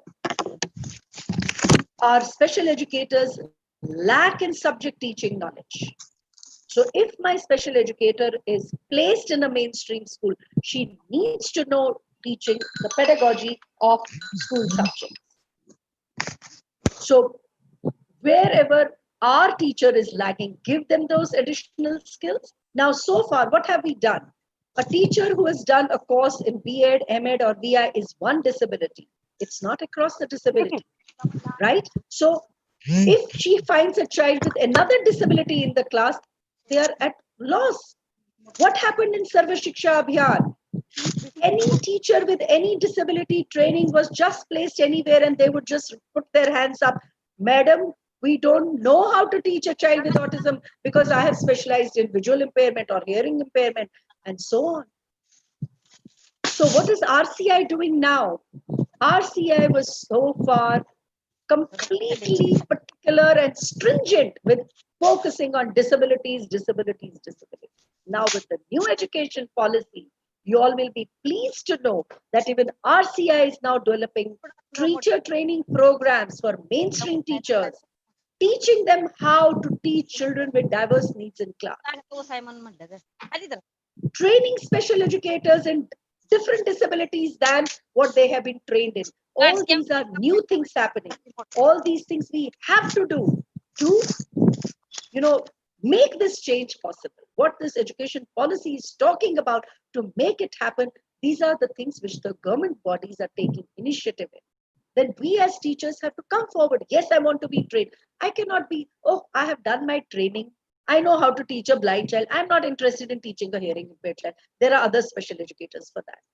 We as teachers, our learning should never stop. We should be willing to train ourselves in whatever is available so that we can make a difference in as many children with diverse disabilities. So that approach is the approach that is expected of a teacher today. Now, the inclusive education that the policy is talking about is possible only if we have our policies in right place, we have the right attitude, and we actually practice what we believe. This is very, very important. I feel the policies are there. I think Dr. Reddy also spoke about it. But when it comes to implementation, that's where we lack. So the implementation bit, I play a very important role within my classroom. I'm heading a department within my department, that how can I make sure that what these policies are talking about, I practice that. I cannot keep waiting for the state government to give me funds to do this, to do that. That will never happen, or it will happen, I don't know, I may even die by then. So right now is my time when I can do something. So what can I do is my approach to address this issue. Because my approach is, my philosophy is in the right way, which believes in that every child can learn only if they are taught in the way that they learn. Every child learns at a different pace, so we have to go with child's pace. Every child has a different capacity to learn without underestimating his capacity, but keeping his capacity in mind. I have to plan my teaching accordingly. This should be the philosophy of every teacher. And when the philosophy is there, then you just learn. I may not know everything, but I learn to how to translate that philosophy into the classroom. So I am a continuous learner. When I'm saying I don't mean literally I'm talking about all of us. All are the fraternity of special educators. So we have the RPWD Act highlighting this, a system of education wherein students with and without disability learn together. That's the inclusive education definition given by RPWD Act. And the system of teaching and learning is suitably adapted. Who's making this adaptation? The special educators and the mainstream teachers together to meet the learning needs of different types of students with all the disabilities. Those are being covered by RPWD Act. So inclusion is the only way. We cannot shy away from it. We cannot deny it. And we as special educators have to prepare our children to be included, if not now, at another point. To be included in the life eventually. They're not going to be living in a different planet where everybody is very protective and providing them all the facilities in their hands. They have to be in the world, fight for their rights and live with everybody at the same footing. And of course, demanding what they actually need, demanding what they deserve, right? That is the approach of each and every special educator.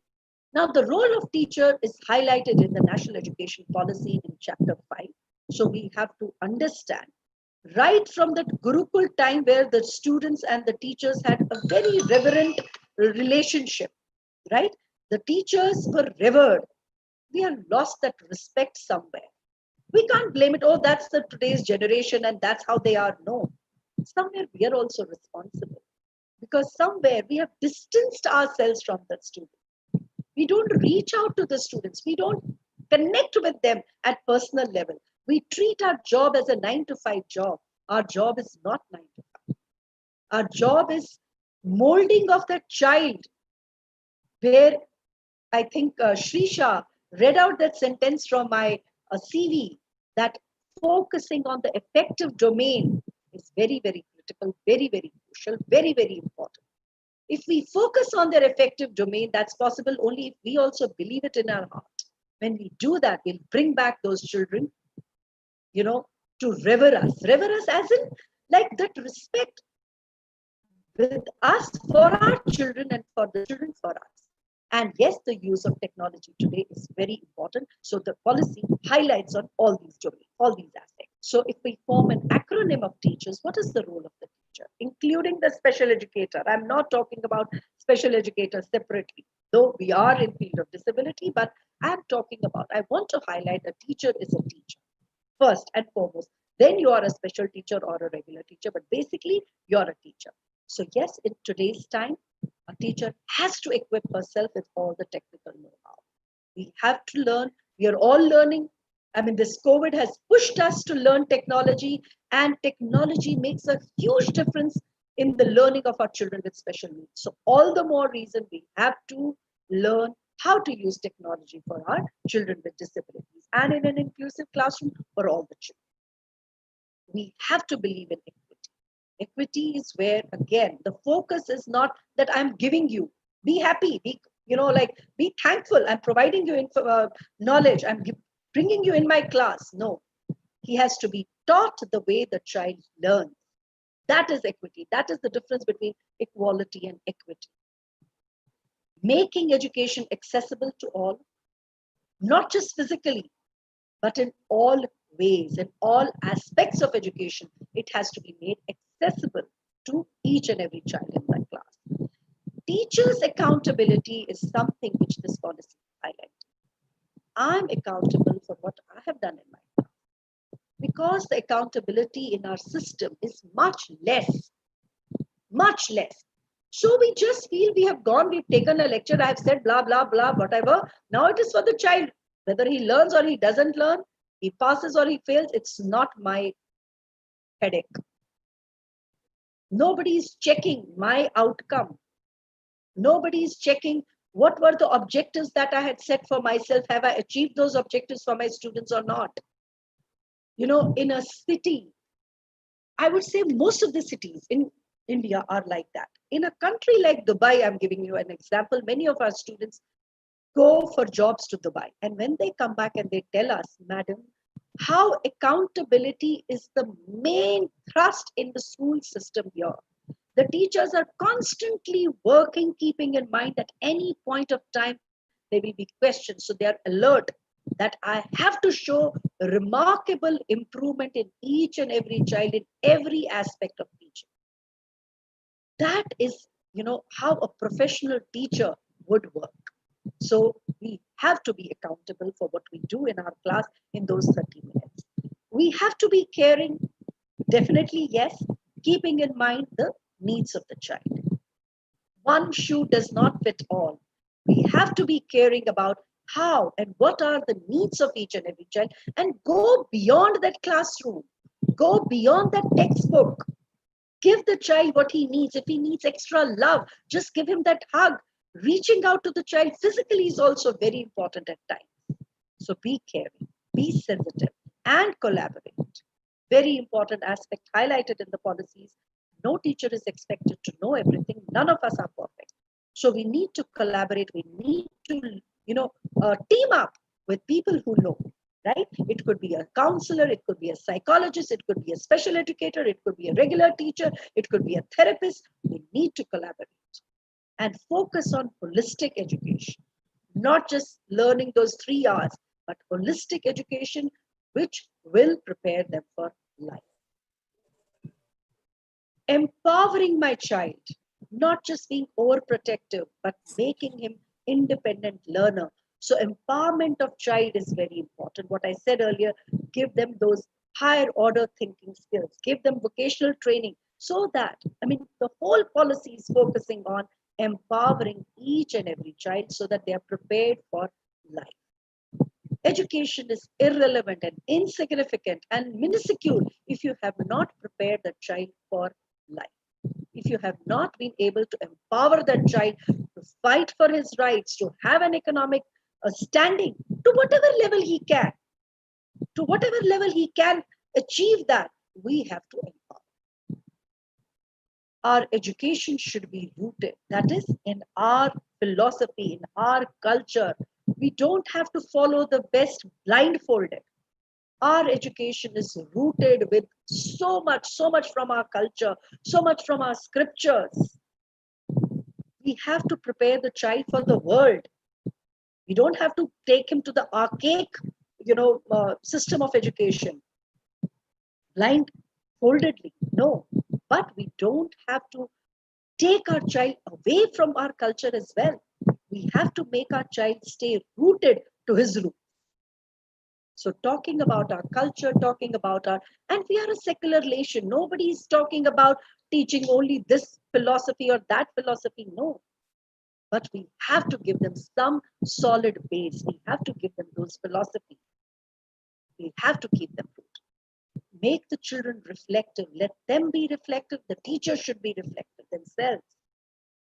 What have I done today in the class? What have I achieved today in the class? Have I made a difference in some child in my class? What I have given the knowledge, is it just at the knowledge level? Or have I moved forward? Have my children really understood the concept, or they've just rote memorized? Whatever I'm doing in the class, will my children learn something from this for their future, for their life? We have to ask these questions. We have to be reflective. Could I teach it better way? Could I evaluate it in a better way? Can I say with authority that all my children have actually learned what I have done in the class? So be reflective. Ask these questions to yourself. Create a synergy Create a school culture which has synergy. Synergy means that your school is vibrant. Your class is vibrant. When each teacher wants her class to be vibrant, automatically the school will become vibrant. It's the place where each child would want to come. So create that synergy and create that school culture where every child has a sense of belonging. Many years back, I remember I had gone to Coimbatore to Ramakrishna Vidyalaya, and we were told that in Coimbatore there are hardly any special schools and it's all inclusive education. And we were very thrilled to do that, and we were taken for a visit. This is late 90s. Okay, so I'm just sharing with you my observation. What we realized over there, though the schools were inclusive, children with disabilities were still forming a clique amongst themselves. We did not see that the children with disabilities were accepted, welcomed by their neurotypical. They were still together, clinging to each other, and fine, they were happy. I'm not saying they were upset or they were bullied. That's not what we saw. But why were they not a part of the larger group?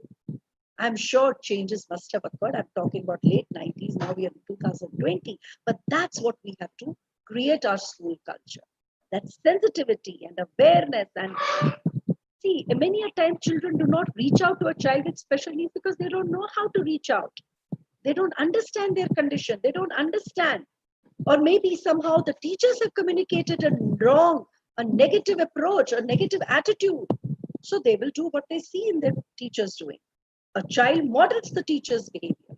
So if a teacher or the management, the higher authorities, they create that school culture where every child is treated equally, that kind of synergy will be a significant milestone in this journey of inclusive education. And here, the role of the special educator is very important, because she's the one who's going to kind of tell the mainstream teachers what is a particular disability. How do you manage that child in the class, whether in the form of a special educator or a shadow teacher or not a counselor, but like an itinerant teacher. A special educator plays different roles, but special educator's role cannot be undermined at any point. So not being threatened when we all talk about inclusive education, rather say the special educator plays all the more significant role, because now when the teacher has a special child in the class, she will come back to you to seek your guidance. All right. So this national education policy will pave the way to a society with no barriers at all. That's what this policy is claiming to be. But who's going to implement it? We. We only have to implement it. Now, the reality right now is like where this child with special needs is not even given the opportunity. So there is no accessibility for many children. Then we talk about equality. Okay, bring them to school. He was left behind, excluded. But okay, bring them to school. But is he getting access to everything? He's not. In schools for the blind, I have seen when they do not have braille books available, not every child has a braille book also. Can you imagine? What are we talking about? Inclusive education. Then equity, where we provide him the accessibility, what everybody has an access to. Right? And then this equity will lead to liberation at some fine day when there are just no barriers. We embrace them all. They are just part of us. We don't even raise our eyebrow when we see a child on a wheelchair.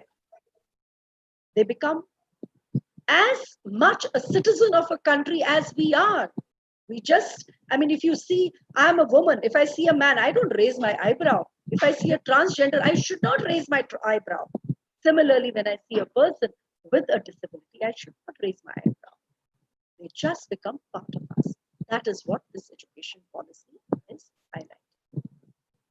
So with this education policy, we see that, yes, the road is long. It is utopian, it is very dreamy, it seems, oh my God, it's very nice to say all these things, but practically it's impossible. No.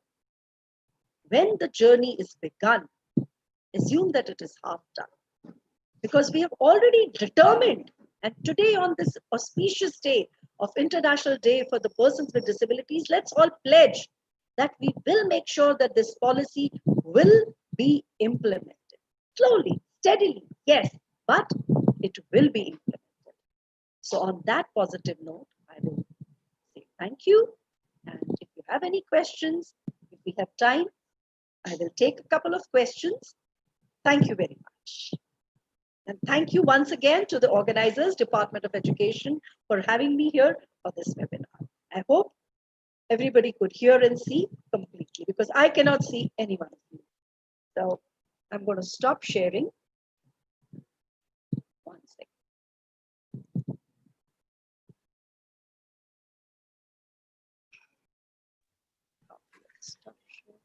Stop sharing. There. All right. Thank you. Thank you, ma'am. And now I request Shanti Sudha to present the queries, if any, in the chat box to the resource person for clarification. Thank you, ma'am. I don't see any questions right now in the chat box yet. So. Okay. All right, so then I can assume that they all have understood or they were all sleeping. It can be either case. So in either case, it's almost 11:30. So I will say thank you very much once again and bye-bye. Stay safe. I'll take your leave. Ma'am, 1 minute, ma'am. Yes. Ma'am, I request Baby Prasunna to present a formal vote of thanks to Sujata madam. Over to Prasunna. Distinguished dignitaries and all the participants, a very good morning to one and all.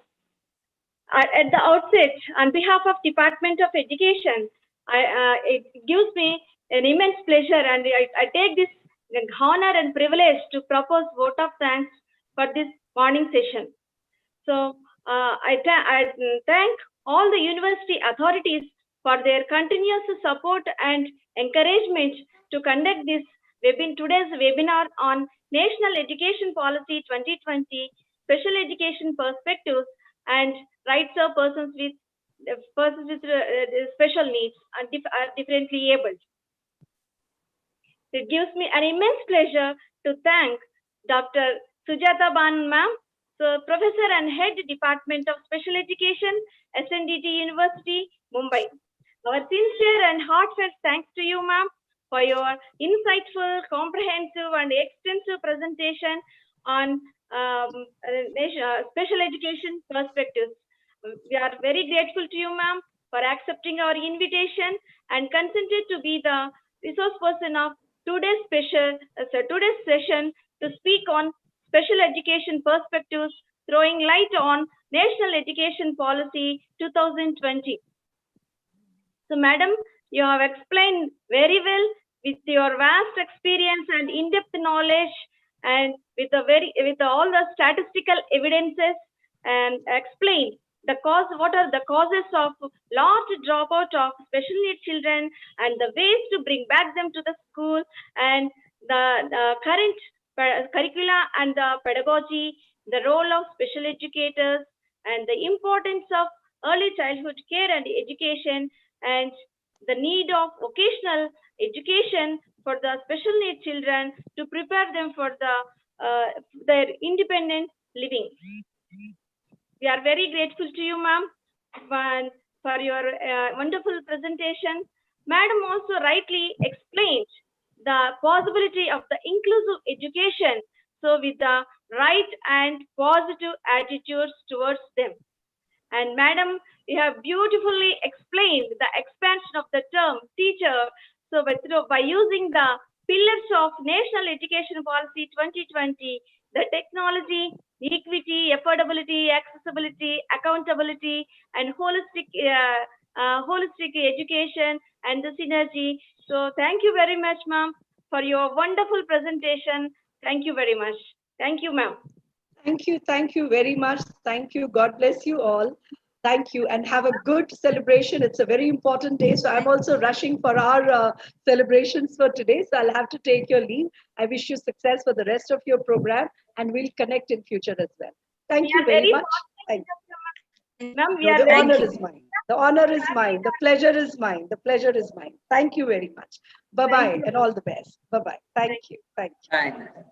I also thank the head of the department, Professor T.G. Amdavalli ma'am, and the convener of today's session, today's webinar, Dr. Renuka ma'am, for giving me this opportunity. And now I invite Dr. Anuradha ma'am to introduce the resource person of the second session. I welcome you all the participants for the next session.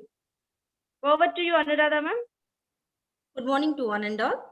A brief introduction to for Dr. P. Ramakrishna Garu, Assistant Professor in Special Education, Specialization in Hearing Impairment, Department of Teacher Training and Non-Formal Education, IASC, Jamia Millia Islamia Central University, New Delhi. SAR had 11 journal articles, books 4, book chapter 7. SAR had member in peer-reviewed journals 4, publications in conferences, seminar proceedings. SAR had peer-reviewed journals articles 18, research supervisor dissertations MEd in special education 30. SAR had resource person in national, international conference, seminar, workshops, CRE programs 38. SAR had participated in national, international conferences, seminar, workshops, CRE 52, organized national and international conferences, seminars, workshops, CRE 18, external lectures 15.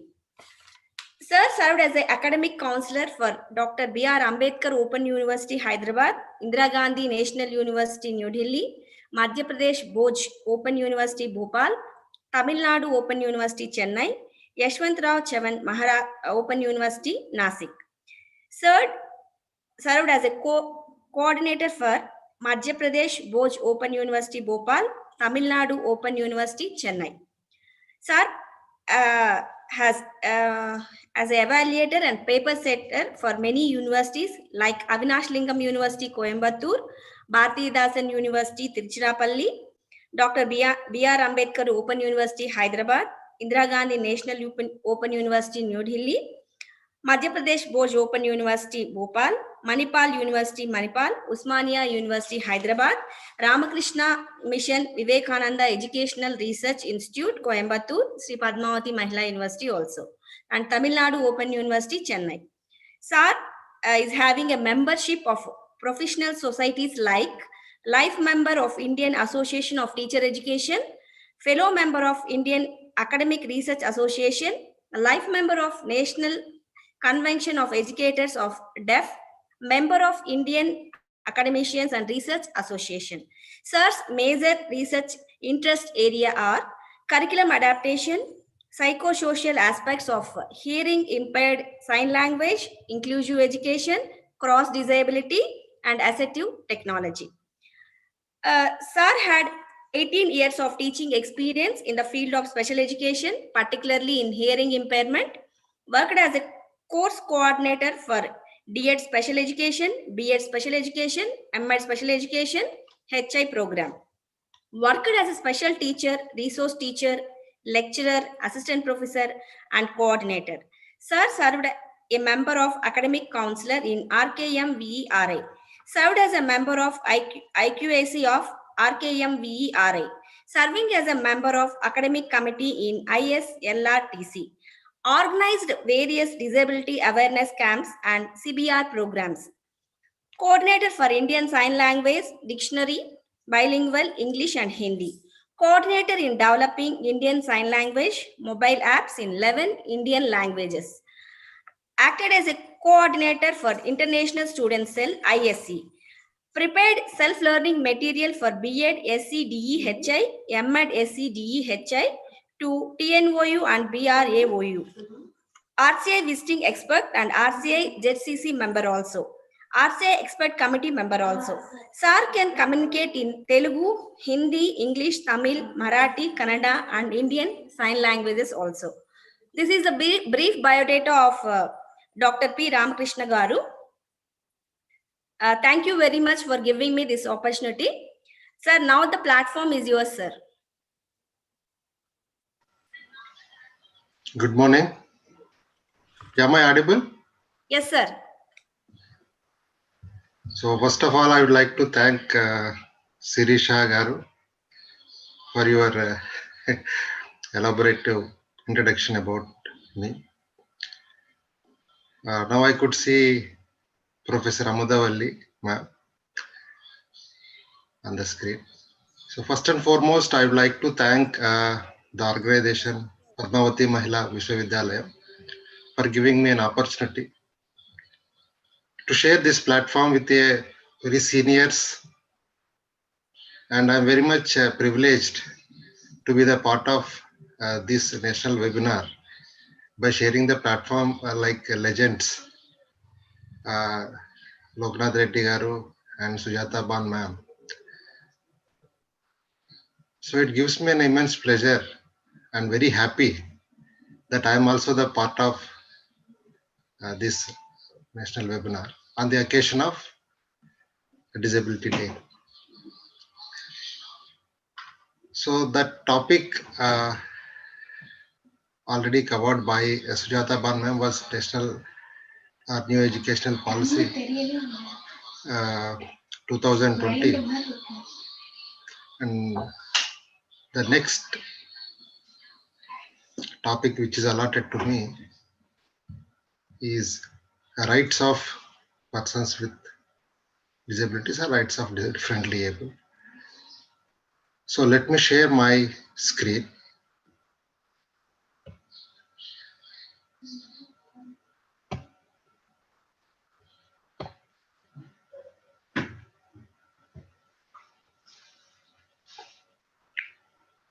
Is the screen is visible to all? Yes, sir. Yes, sir. It is visible, sir. Yeah, thank you. Because as we are, sir, it is visible. Because in this virtual platform, many technical glitches and differences is happening. Yes, sir. So as we are in this COVID situation, many of us teachers, students, and all are accustomed to use such type of platforms. So as we are in now Zoom and many other platforms like Microsoft Teams, Google Meet, and Cisco WebEx and all are used. So it's like one side traffic. So whether the other person is hearing as at the end of the session by Sujata Bhan, she was talking. So there were no queries on her session. So as she was telling whether there will be the participants might have slept or they were very much concentrated on her topic. So on this virtual platform, all these things happens, and moreover, it is like a one-sided thing.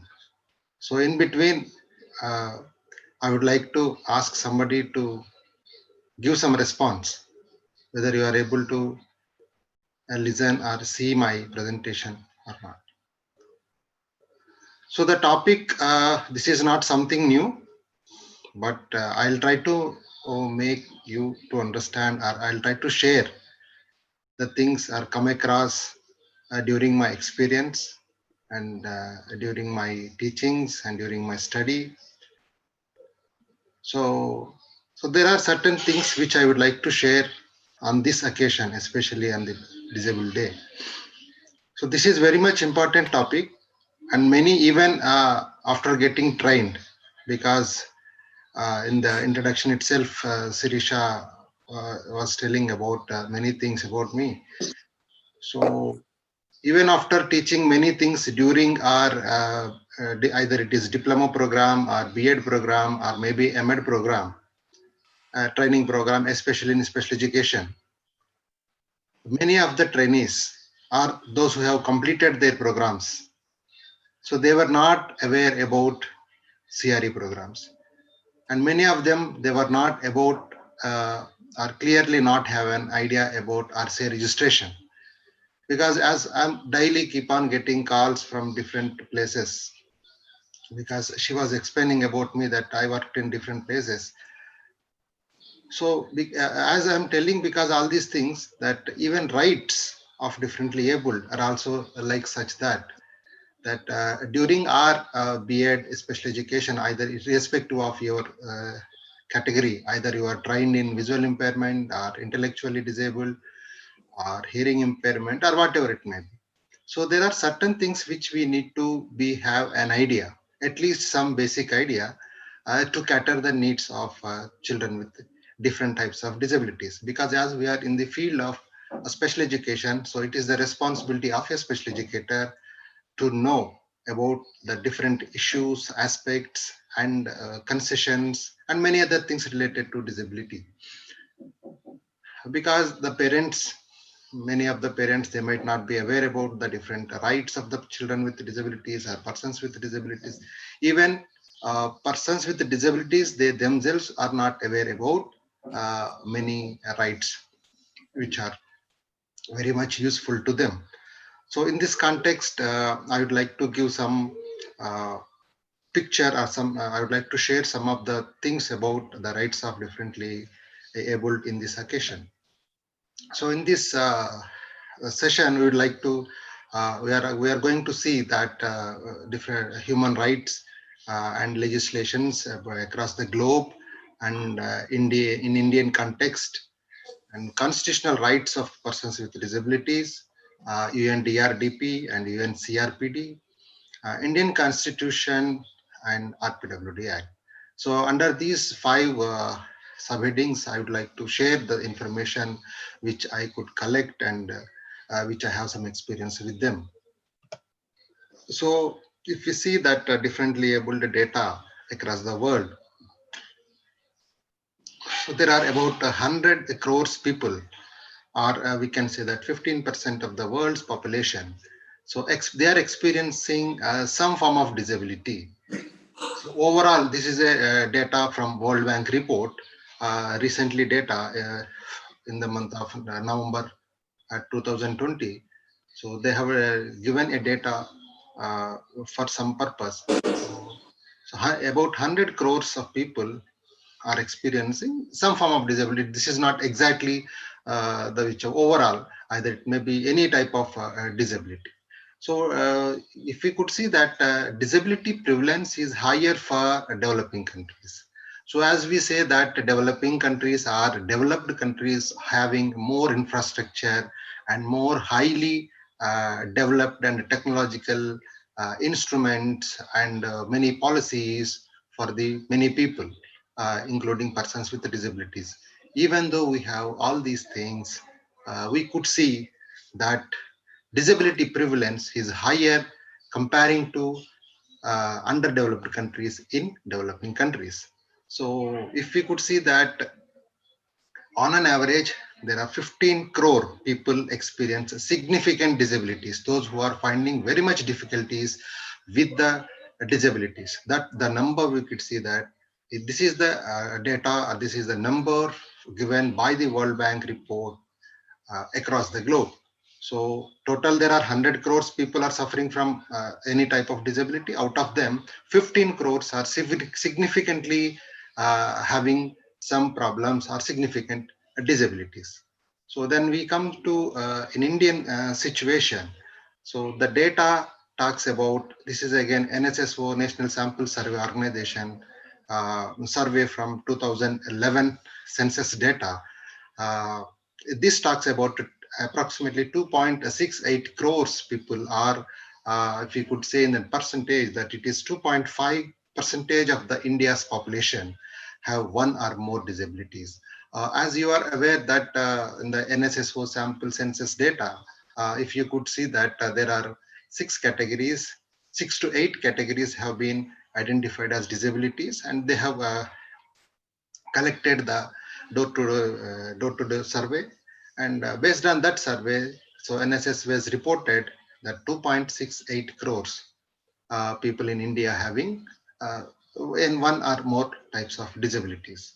So because that to give a picture about the persons in the globe or in the world or in India, to understand the purpose of their rights and all these things. So this is the data which you could see that 100 crores across the globe and approximately 2.5 crores in India.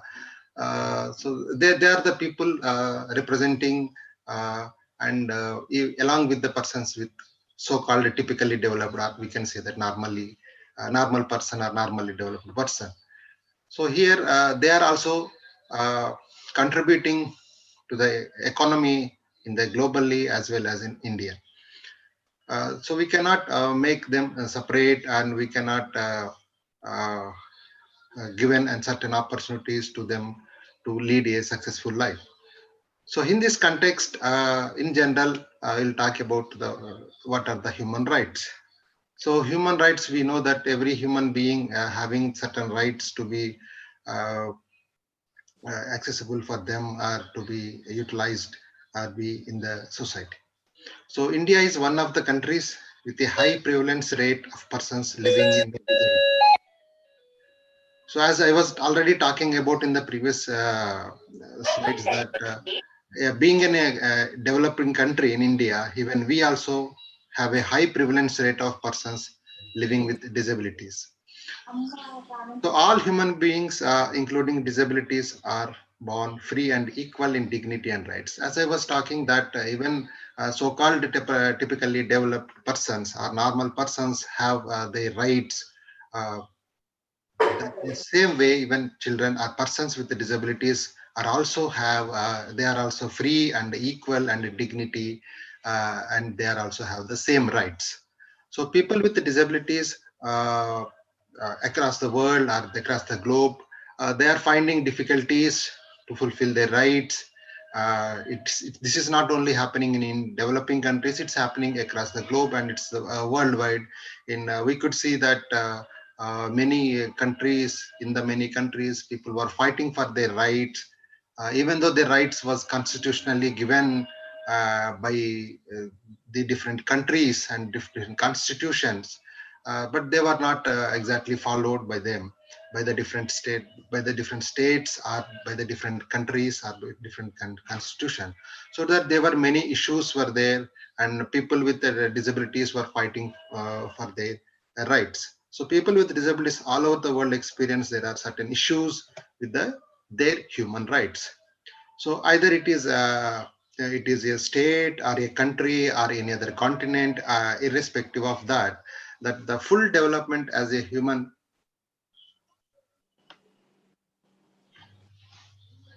for full development as a human beings. So exercise and enjoyments of human rights by the all people is necessary. So that because the many people, as in the previous lecture she was talking about, and even in the recent, very recently in the last week, in a news channel, I was I had got a chance to have a interview by the IFS officer, blind IFS officer. So Indian Foreign Service, one of the girl from Kerala has been selected. So that I could just try to give an example that even many of the children with disabilities are also becoming backbones, or for very earning members, and becoming a very strong pillars for the economy of India as well as in the many other countries.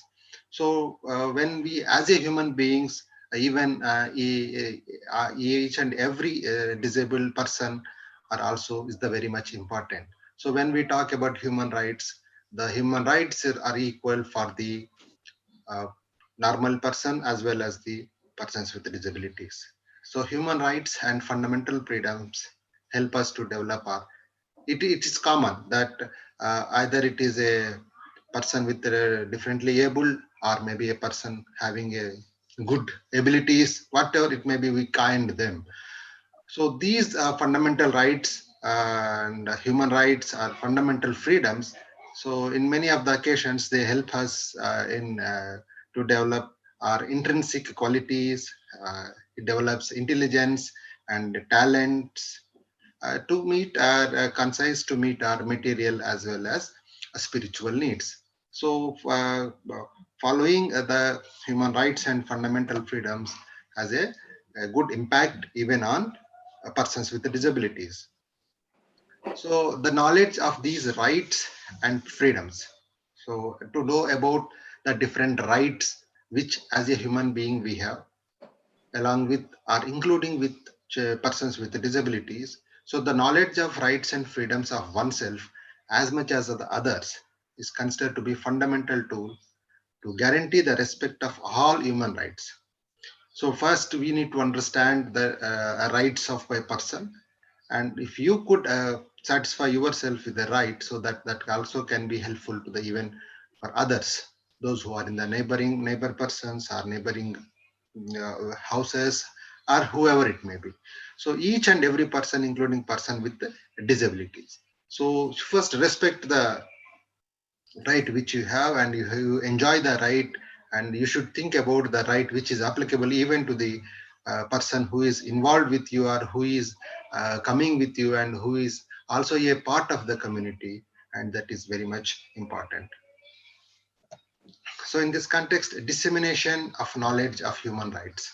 So we know that these things are not exactly talking about in the syllabus of our B.Ed curriculum or maybe M.Ed curriculum. Exactly, they are not talking about directly about the human rights or rights of persons with disabilities, but somewhere else in our syllabus, these things are covered. So this is very much important thing which I would like to say, that I could see that many of the participants are inclusive education teachers and trainees, and many of the participants are involved with the rehabilitation of persons with disabilities. So dissemination of this knowledge, especially about the rights of differently able, is very much important. So as you know that if you could have a chance to spread over the rights for the persons with disabilities, I urge each and every participant, please try to make some awareness about the rights of persons with disabilities and concessions and many other things, benefits for the persons with disabilities. Wherever you are, please try to disseminate the information. Please try to spread the information so that they are also get benefited.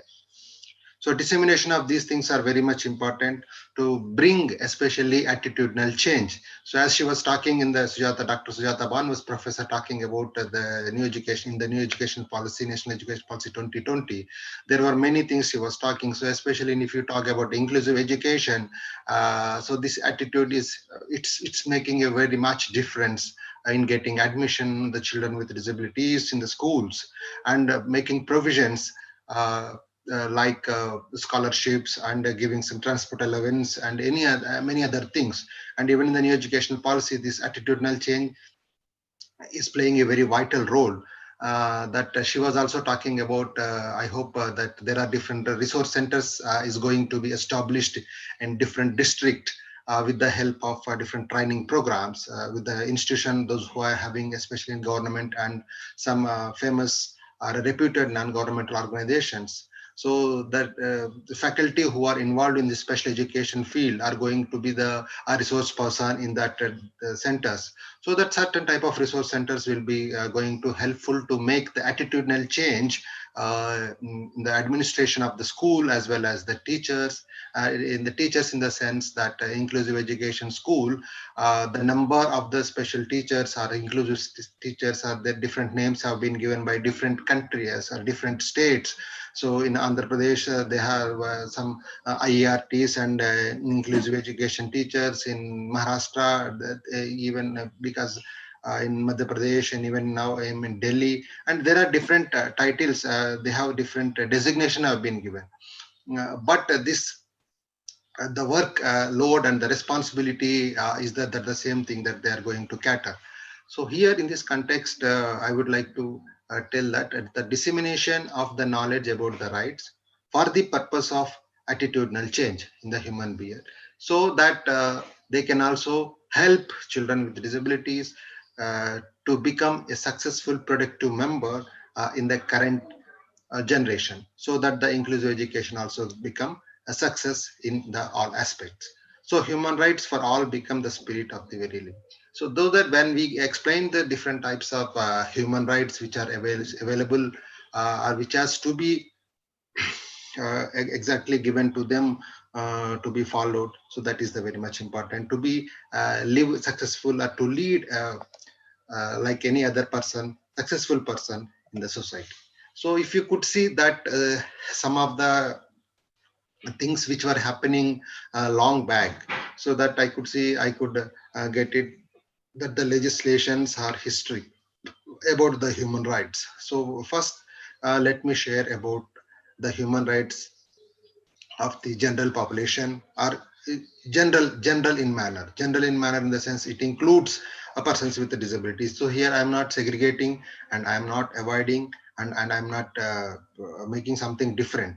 So these are the some of the, and not because the session is very limited, and to cover human rights, especially rights of persons with disabilities, as per my knowledge, and this is within 1 hour, 1.5 hour, completing this about the rights of persons with disabilities is quite difficult. So I could get, and I would collect some of the important information. So whatever the information I'm sharing, this is not the full information for the purpose of the rights. So these are the some of the very important highlighted information I'm presenting with you, I'm sharing with you. So this is the first Universal Declaration of Human Rights in 1948 by the UN Assembly, United Nations General Assembly. So they were talking about after the formation of United Nations. So they were talking, and they come across the many issues by the different countries, that as you could see that in US, black and white races issues, and there are many other things even in South Africa and Australia, even in many other countries there were the issues, so that they come up with an idea that they should have a declaration. So Universal Declaration of Human Rights 1948 was the first legislation. I could see that they were talking about the human rights. So I'm not talking about exactly rights of differently able, that I'll come to the later, but this is in general in the sense, in some of the legislations which I have quoted here are also some of them have included and some of them have not included. So that the first one which we're talking about globally was Universal Declaration of Human Rights 1948. Then there was a separate issues or rights about the child, was the Declaration on the Rights of the Child. So first one was about the all age people, from children to the senior citizens, and there was all the things have been mentioned in that. So the later one was especially for the rights of the child. So what are the rights, different rights the child have? So what they, which like education, many other things that have been discussed in the Declaration of the Rights of the Child. And the third one was the International Covenant on Civil and Political Rights. So if you could see that one by one, they were talking, and they were keep on pointing on certain specific rights. So in first one it was general, second one it was on children, and third one it was on the International Covenant on Civil and Political Rights. It was on 1966. And then the fourth one was the International Covenant on Economic, Social and Cultural Rights. So civil and political rights in 1966, and there was separate another International Covenant on Economic, Social and Cultural Rights about the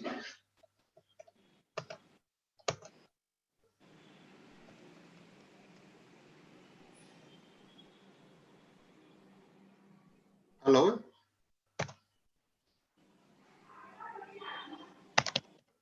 Am I audible? You're audible, sir. Yeah. Just a minute.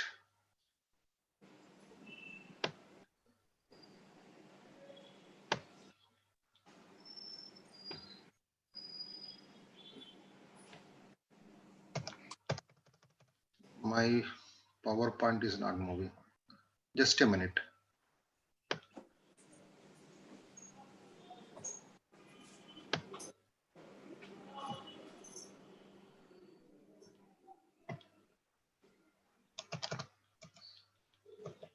Yeah. So these were the four different legislations were talking about the human rights. So the next, if we talk about especially for the persons with disabilities, so the first one was Declaration on the Rights of Mentally Retarded Person. It was in 1971. So the previous, we could see that the four were general, because even after that there were many things, but for to give a light about that human rights in general, so I have taken only four. But to concentrate or to give some more information on the persons with the disabilities. So the Declaration on Rights of Mentally Retarded Persons, it was on 1971. So that was the first time where the people across the globe, including UN General Assembly, United Nations General Assembly, and many other NGOs and organizations working for the different types of disabilities, were focusing and they were fighting for their rights. So that the first declaration was on the rights of mentally retarded persons. It was in 1971. So later, many other organizations working for the different types of disabilities, like persons with visual impairment, persons with hearing impairment, and they were also in the focus. So they were also finding different types of problems. So later one, in 1975, Declaration on the Rights of Disabled Person, where all types of different disabilities were included in that, and they were mentioning about the rights of about education, employment, vocational training, and many other dimensions they have talked about. And then we could see that World Program of Action 1982, World Program of Action 1982, and then UN Standard Rules on the Equalization of Opportunities for Persons with Disabilities in 1993. So all these things were happening, and they were talking about the persons with disabilities rights and issues with it. So that we could see that gradually people with disabilities organized themselves in almost every part of the world, so that we know that many of the people they were involved in many of the activities and many in the decision making issues, so that almost every part of the world and undertook their struggles for ensuring their fundamental human rights and for their equality and life with dignity. So like many other things were happening. So in that cases, the UN, as I was talking about that UN General Assembly in 20th December 1971, so made that first international declaration, which was also called as International Proclamation on the Rights of Mentally Retarded Person. So it was only a one category of the disabilities. So this declaration recognizes that mentally retarded persons have the same right as other citizens. So that was the first one, which was the very much debate situation by that time. So they could include it, and by the time mentally retarded population was more. So even General Assembly paid attention to them, and so they have made some international proclamation or declaration on the rights of mentally retarded persons in 1971. So later on there was many other things, and in 1975 I was talking about. So after the exactly 4 years from the 1971, so again UN General Assembly adopted another declaration on the rights of disabled person, and it was on 9th December 1975. So which might be the, I hope, recorded as the most important document containing international commitment on the protection of the human rights of the disabled persons. So this is the some history or some scenario is focusing especially on the rights of the persons with the different types of disabilities. So later on, many other things were happening even after 1975. We can see that there are two other major United Nations initiatives which helped the organizations of persons with the disabilities to persuade their respective governments for granting of fundamental rights to this segment of the society, either in the state or the different provinces or maybe continents, we can say. Though we also understood that UN decade of for disabled person, 1983 and 92. So that was again one of the most important one of the important period for the persons with the disabilities issues, including education, education and other related issues. So that was the UN decade. So that was one 10 years period that 1983 to 92 created an awareness among policy makers for promoting equality and participation, especially for the disabled population. So the next one is that the Asia and Pacific Decade Disabled Person 1993 and 2002. So this is another decade which we're talking about, especially Asian and Pacific Decade for the benefit and issues and raising the issues of the persons with different types of differently able. So 93 and 2002 proclaimed by the UN concrete actions by the governments in the region, especially Asia Pacific regions. So they have concentrated, and it was the persons with disabilities by the UN General Assembly in December 1993. That another important thing was international instrument in support of advocacy and realization of these human rights. So that was the 1993. So UN standard rules on the equalization of opportunities for persons with disabilities on their rights.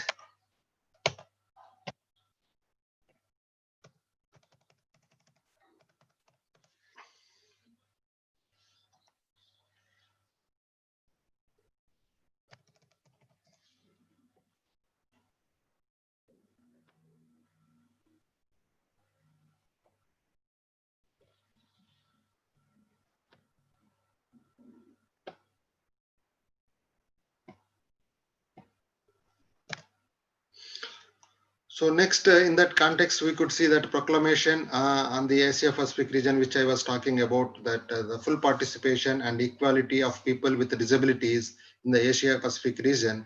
And the next to that, in that decade, it was Bivako Millennium Framework towards inclusive, barrier-free and rights-based society for persons with disabilities in 2002. So there were two decades which were very much important and raised exactly the issues of persons with disabilities. It was on first one was 1983 to 1992 was the one decade, and later on 1993 to 2002, especially for Asia Pacific region. So in these two contexts, we could see that almost four legislations starting from World Program of Actions 1982 and UN Standard Rules on the Equalization of Opportunities for Persons with Disability 1993, Proclamation on the Full Participation and Equality of People with Disabilities in the Asia Pacific region 1992, and then last one, which was also very much concentrated and which very much focused on the inclusive education, where we could see many other things, so that many people are very much familiar with the word Bivako Millennium Framework, BMF, towards an inclusive, barrier-free and rights-based society for PWDs, persons with disabilities. It was in 2002.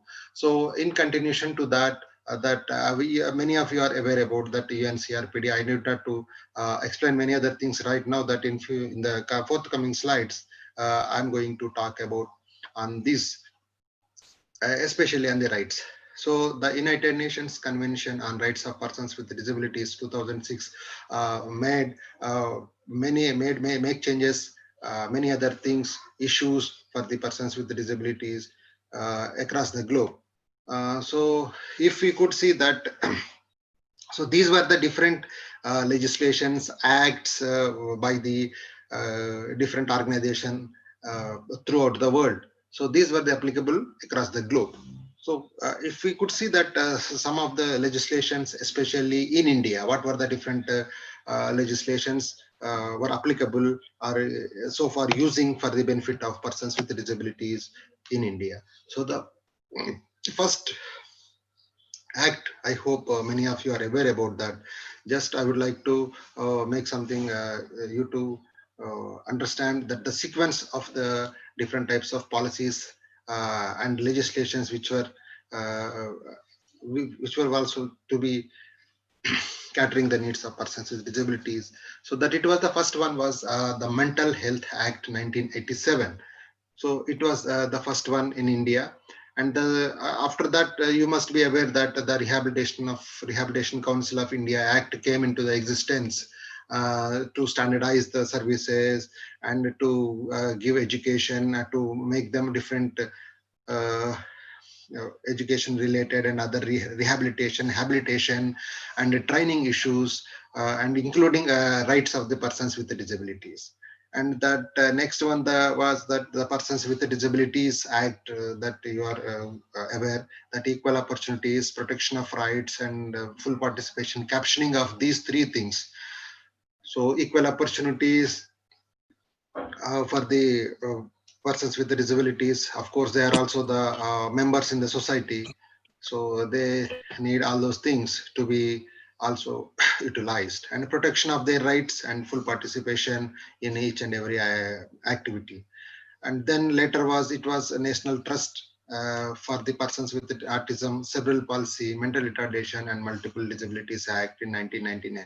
So this is the something, a ladder, or the changes are happening in the history of the persons with the disabilities, so that they are getting different types of issues in some legislation and some act. Some of only few particular disabilities were covered and their rights were discussed and their education issues was discussed, and somewhere else something was missing, so that again there was a need to have another legislation, another some amendments and so on, so that earlier it was 1992. The Rehabilitation of RCA Act has come, and then PWD Act, Persons with 1995, and the National Trust 1999. This is something.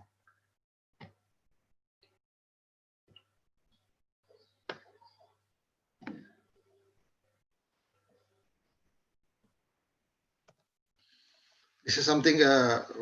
This is to understand the history. So later on, we could see that Juvenile Justice Care and Protection of Children Act 2000. So this was something missing. Even I was not very much aware about this thing. So that when I got this opportunity in this webinar, so I was searching for the acts and legislations where the different rights have been talked about for the persons or children with the disabilities. So I could find that, and this is the Juvenile Justice Care and Protection of Children Act in 2000, where if the child, especially children with disabilities, have made something, some persons with disabilities have something, have done, and they have put it behind the bars, so that they have talked about, or even if they have made some mistakes and they have committed some socially unavoidable things. So for them, even they have certain rights in this act. So it's I would suggest, and you can also please go through this act and to understand if they have something harmful things have done by the children with the disabilities, and what are their rights, and how far they can get legal aid, and how can they will be treated. Many of the things have been discussed in Juvenile Justice Care and Protection of Children Act 2000. And later, of course, you know that National Policy for Persons with Disabilities 2006, they were talking about, it was a policy, and you must know that education and many other things were discussed, including rights of some of the issues of the children with the persons with children and the disabilities.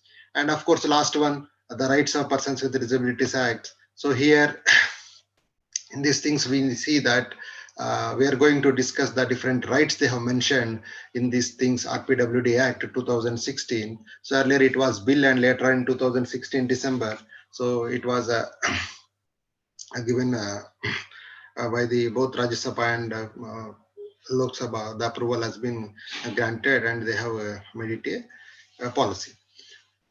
So this is the something journey, we could say that the journey of the rights of persons with disabilities, both globally.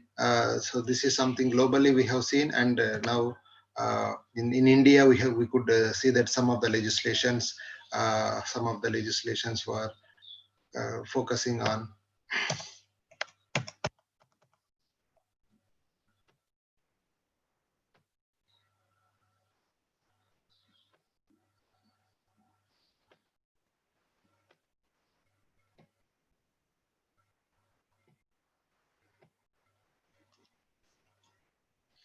So in the constitutional rights, if we talk about across the world, so that UN member states, I hope so far 193 countries are the members in the United Nations. So they guarantee the rights of persons with disabilities in their national constitutions based on the fundamental human rights outlined by the CRPD. So 193 countries in the United Nations, so they guaranteed after the UNCRPD that all the countries who are the part of the United Nations have taken taken a very much important step to follow the fundamental human rights as mentioned in the CRPD, United Nations Convention on the Rights of Persons with Disabilities. So there was a data as of May 2014, it was a article published in the Harvard Human Rights Journal in 2016. So in that journal, this is the data has been taken from that journal, and so they were. And this was a research article, so which was talking about the among the 193 countries, they say that there's a state in the United Nations in their nomenclature that to understand in our knowledge. So 193 countries in the United Nations. So they have done a research on that 193 countries, and they concluded that so among the 193 countries, 28% they have content, they have given exactly rights, especially in the education for the children with persons with the disabilities, and they have provided 26% of the countries. 26% of the countries have given or made appropriate rights for the health of the persons with the disabilities. And if you could see the overall equity, either in the education, health, or maybe job reservation, skill development, vocational training, and many other things. So overall equity, 24% of the countries out of 193. So they have provided rights to the persons with the disabilities are differently able. So fewer constitutions, very few countries, they have guaranteed the right to work. So that is very number is 18%. Only 18% of the countries out of 193, they have given, they have make provisions to work. Right to work for the persons with disabilities, and the political rights 22%, and civil rights only 9%. This is something very highlightable, and this is the need of the hour. Civil right is the very much important thing which we need to talk about, and which we need to think about the thing. And although the constitutional guarantees of rights of persons with disabilities are present, so we were talking about, and we were also in the across the 193 countries, and these were the numbers: 28% education, 26% health, and 24% of the countries have made provisions, and 18% of the countries have made provision for the work, and 22% of the countries have provision for the political rights, and only 9% of the countries have given civil rights. So even though these are happening in developing countries, especially developing countries, as I was talking about, the prevalence of the disabilities is more, and these things is going to happen. But even after the UNCRPD, many with the numbers you could understand. With the numbers you could understand, even 50% of the countries or constitutions are not following UNCRPD norms and regulations. But there were very signatory bodies and signatory issues were the signatory countries were there, and they were also given many instructions by the UN General Assembly to follow the UNCRPD guidelines and regulations and these things. So very minority of the constitutions, here I would like to say that very minority of the constitutions, in the sense very few number of the constitutions were following the rights of the UNCRPD rights. So in the 2010, the people have started after the making many reminders to the different constitution for the UNCRPD. United General Assembly was keep on focusing on the rights of persons with disabilities and keep on sending reminders to the persons involved in the different types of constitutions and governments in different countries. So they were talking about different things to involve these rights into the constitution. So 2010, later and after 2010, all the regions have been started implementing the CRPD rules and regulations in strict manner. So they have highlighted and they have take it very seriously and started implementing these things. So the first one in general for the persons with the disabilities, it was I was talking about the UNDP. So it was United Nations Declaration on Rights of Disabled Persons. So it was in 1975. So they have talked about 7 rights. So it was the first one, right to respect for the human dignity. So every human being, as we are treating, so even persons with the disabilities were also treated with the human dignity like a co-fellow human being. The second one is right to enjoy some civil and political rights as other. So even persons with the disabilities, here just I have quoted the right, but the brief detailed discussion, 1 or 2 points I am sharing here with you so that you can understand and highlighting the points. And the second right which they were talking about, some of the civil rights and some political rights. So under the civil right, we can understand that education and some other basic things are they have already talked in 1975 itself by the United Nations Declaration on Rights of Persons with Rights of the Disabled. Political rights were also discussed in that time. And then the third one was right to medical, psychological, and functional treatment. So persons with the disabilities have the right to get medical treatment. Even if there is a necessary, they can go for the psychological. It is their right. So persons with the disabilities, they cannot deny for any medical treatment as per the UNDRDP 1975. And then fourth one was right to economic and social security, and they have persons with the disabilities have the right to work, and they can work as per their ability, and they can become socially secure, so they cannot depend anybody else, and they can work for their bread, and they can earn money as any other persons in the society, and they have a right to live with their families. So because in the earlier situation, in the segregated condition in the education, you could see that people with the disabilities were isolated and they were not treated and they were not allowed to live with their families. So living with the families was the right as per the UNDRDP 1975. So living with their families, so many people they don't want to be persons with the disabilities to be in the family, so they will be either making them to admit or join in any other organizations or any other orphanage homes and all. But it is the right of the persons with the disabilities. If they want to be live with the family, it is the right, and they can fight against that too. And they can also because they are part of the participation society, so they can participate whatever it may be activity in the society. So sort of society participation is also the right of persons with the disabilities, and right to be protected against exploitation and discrimination.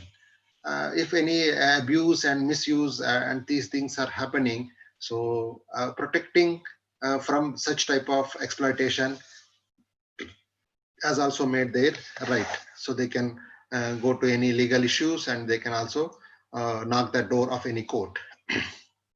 And right to have a legal aid for the protection and properties. So for their protection, maybe some of their abusing or some of their discrimination in any of the things, so they can get legal aid as well as even for their properties. So these were the highlighted things.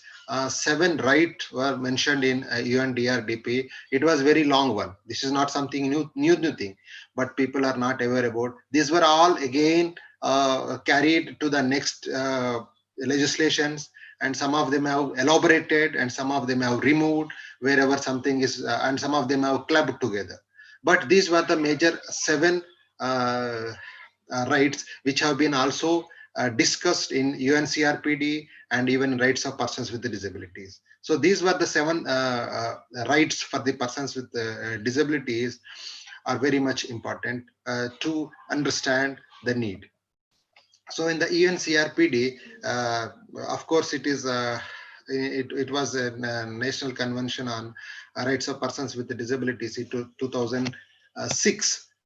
So you must be aware that the purpose of this convention was to promote, protect, and ensure the full and equal employment of all human rights and fundamental freedoms in the political, economic, social, cultural, civil, or any other field by all persons with disabilities, and to promote respect for their inherent dignity.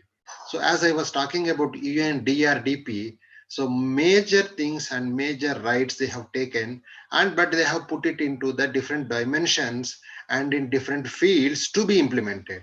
But in UNDRDP, so they have not clearly, but they have mentioned that these were the different rights which has to be entitled by the persons with the disabilities.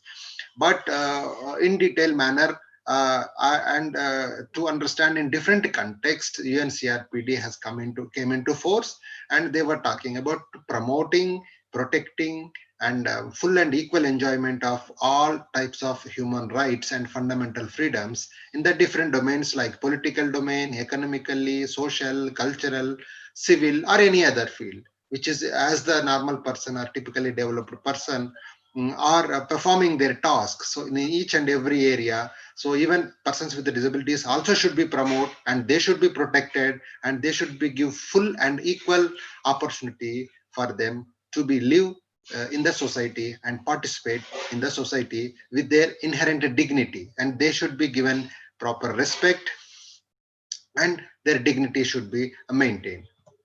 So if could see that there are certain articles, and here I could highlight only which are the articles which are related to the rights, because there are articles, you know, that approximately many are there, but I highlighted only few things. So which were talking about the rights of women with disabilities. So what are the rights for the women with disabilities, either in education, employment, or maybe for the vocational training. And the rights related to the women with disabilities were talked in the article number 6 in UNCRPD 2006. And because there were different articles were mentioned based on the issues of the different categories or different types of based on the age and the gender wise. So gender wise, they have talked about men with disabilities, about their different issues as I was talking. And Article 7 was in UNCRPD, it was the children with disabilities. So intervention, identification, education, inclusive education, and many other things. All these things were talked about in article number 7. So this was about the children with disabilities.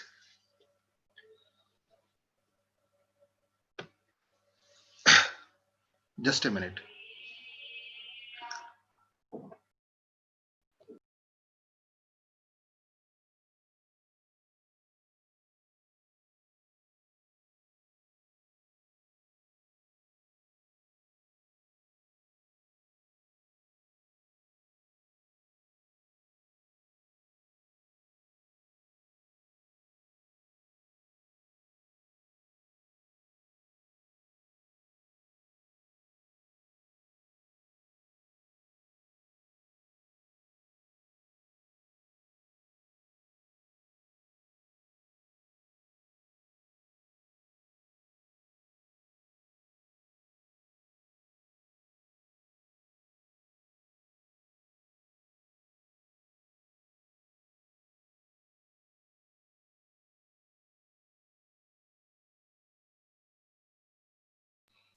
So the next article number 10 talks about to right to life. As I was talking, they can live in the society, they can participate in the society. Am I audible? Anybody can respond? Please respond. Yes, sir. Yes, sir. Yes. Yeah, please. Thank you. So each and every person, including children, a person, women with disabilities are also have the right to live in the society, and they can participate in the society in every aspect, every activity. Then protection and safety, right to protect and safety of persons with disabilities. So they have a right that they can protect by the local governments, and they can have their safety precautions and safety measures should be provided by the different organizations and governments as they are in the society.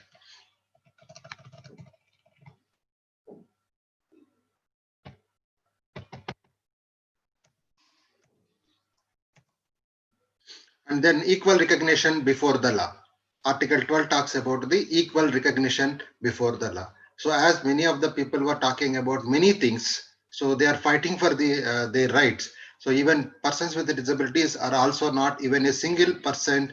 They are not below the persons with typically developed. So they are also should be treated in all aspects, that they should be also equal before the law. So equal recognition before the law was the article number 12.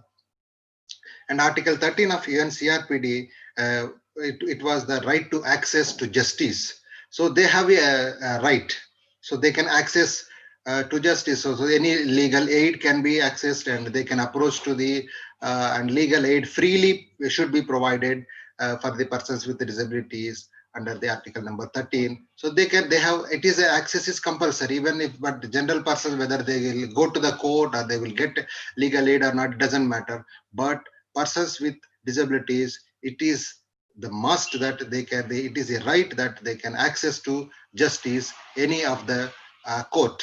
So article number 14 is talking about liberty and security of the person.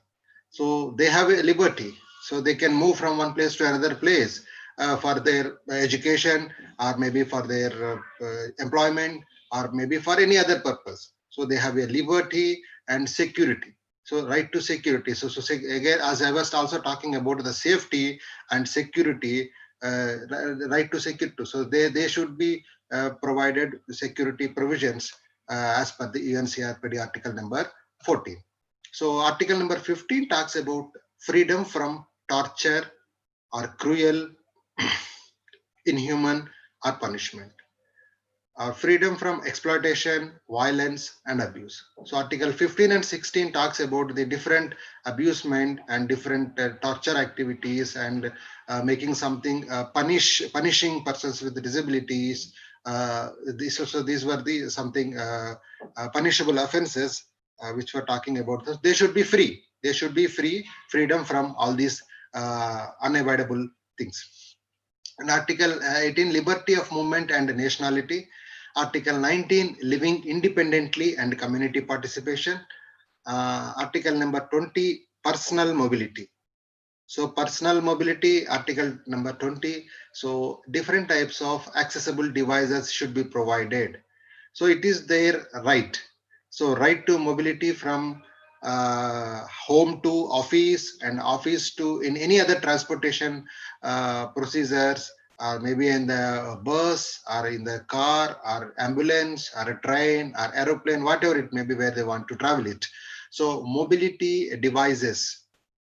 So as per the category of the persons with the disabilities, so that personal mobility is also one of the right as per the UNCRPD article number 20. So article number 21, freedom of expression and opinion and access to information. So this is about that they have a freedom, and it is their right to express their views and their opinions, and they can access the information based on their category. So this is article number 21, freedom of expression and opinion and access to information.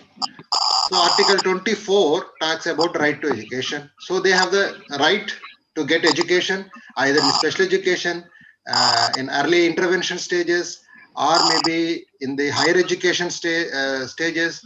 And even I hope you must be aware that many persons. Hello. Somebody is making noise, please. Hello. Hello. Hello. Yes, sir, it is audible, sir.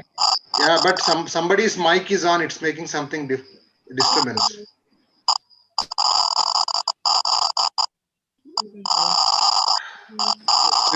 It's giving some noise to me. Yes, sir, we are checking, sir.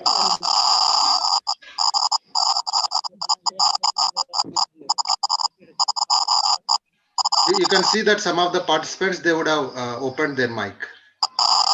You can ask them to mute. Participants, please mute. Yeah, now it is okay. Now it is okay. Thank you. So Article 24 talks about the education at different levels for the persons with the disabilities, and then they have a right to health. So health issues, and they can go for any medical treatment, and they can be having any type of medical assistance, surgery, and all those things. So Article 25 talks about the health, and then Article 26 habilitation and rehabilitation. So in the intervention strategies, we know that what is the habilitation and what is the rehabilitation. So in both the cases, they have the right. So they should be having habilitation as well as the rehabilitation. Even after the intervention, they can go for certain types of therapies or maybe certain type of trainings. All this is again their right.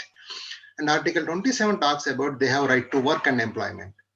Either it is a governmental organization or non-governmental organization, irrespective of that, they also have the right to work as with any other person in the society. And work and employment, even vocational training is also their right. And Article 29 talks about participation in political and public life. If they want to be contesting in any elections, from the local governments to the any other state and central governments, so it is their right. They can be a participate in political as well as their public life. And in Article 30, participation in cultural life, recreation, leisure, and sport. So as we could see that many of the persons with disabilities are not allowed to participate in different recreation and leisure and cultural activities. So in UNCRPD 2006, they made it this compulsory. This was already there in UNDRDP 1975, but in UNCRPD they have little bit, it's not very much thoroughly mentioned, but little bit elaborated manner they have included under the Article 30, that participation in, they have also should be allowed to be in cultural life, and they should be also to be involved in recreation and leisure activity as well as the sports. Sports already was there, the Paralympics, Olympics, and many other things were there, as you are very much aware about that. So this is about the UNCRPD. And as I was talking again, this is something is the part of the UN nations, and these were the articles which I have quoted here, which were directly related to the rights of differently able. These should be followed by the all members, state members in the United Nations, 193 countries. So all these countries should be following all these articles, so applicable to the all to the 193 countries, but something different in Indian Constitution. So now I would like to tell about, now so far we have discussed about the different rights for the persons with disabilities across the which is applicable throughout the world. So now I would like to make something a little bit confined to the Indian context, Indian situation. Here what are the different rights for the Indian given by the Indian Constitution. So that we know that Indian Constitution ensures that Indian residents, so as we are the citizens of India, so we have some rights here, and some freedoms are here, I am not going to elaborate it everything, but for your you make you to understand and make you to the sequence of that. Just I would like to talking about that Indian constitutional rights. So the Constitution ensures Indian residents, especially Indian residents, together with persons living with disabilities. Because as I was talking about as a developing country, India, we are also many 2.6. Approximately 2.5% of the Indian population is again having persons with disabilities. So as the citizens living with persons with disabilities in India, all with the right of expression, religion, belief, justice, worship, equal alternative and standing, in addition to the liberty of thought.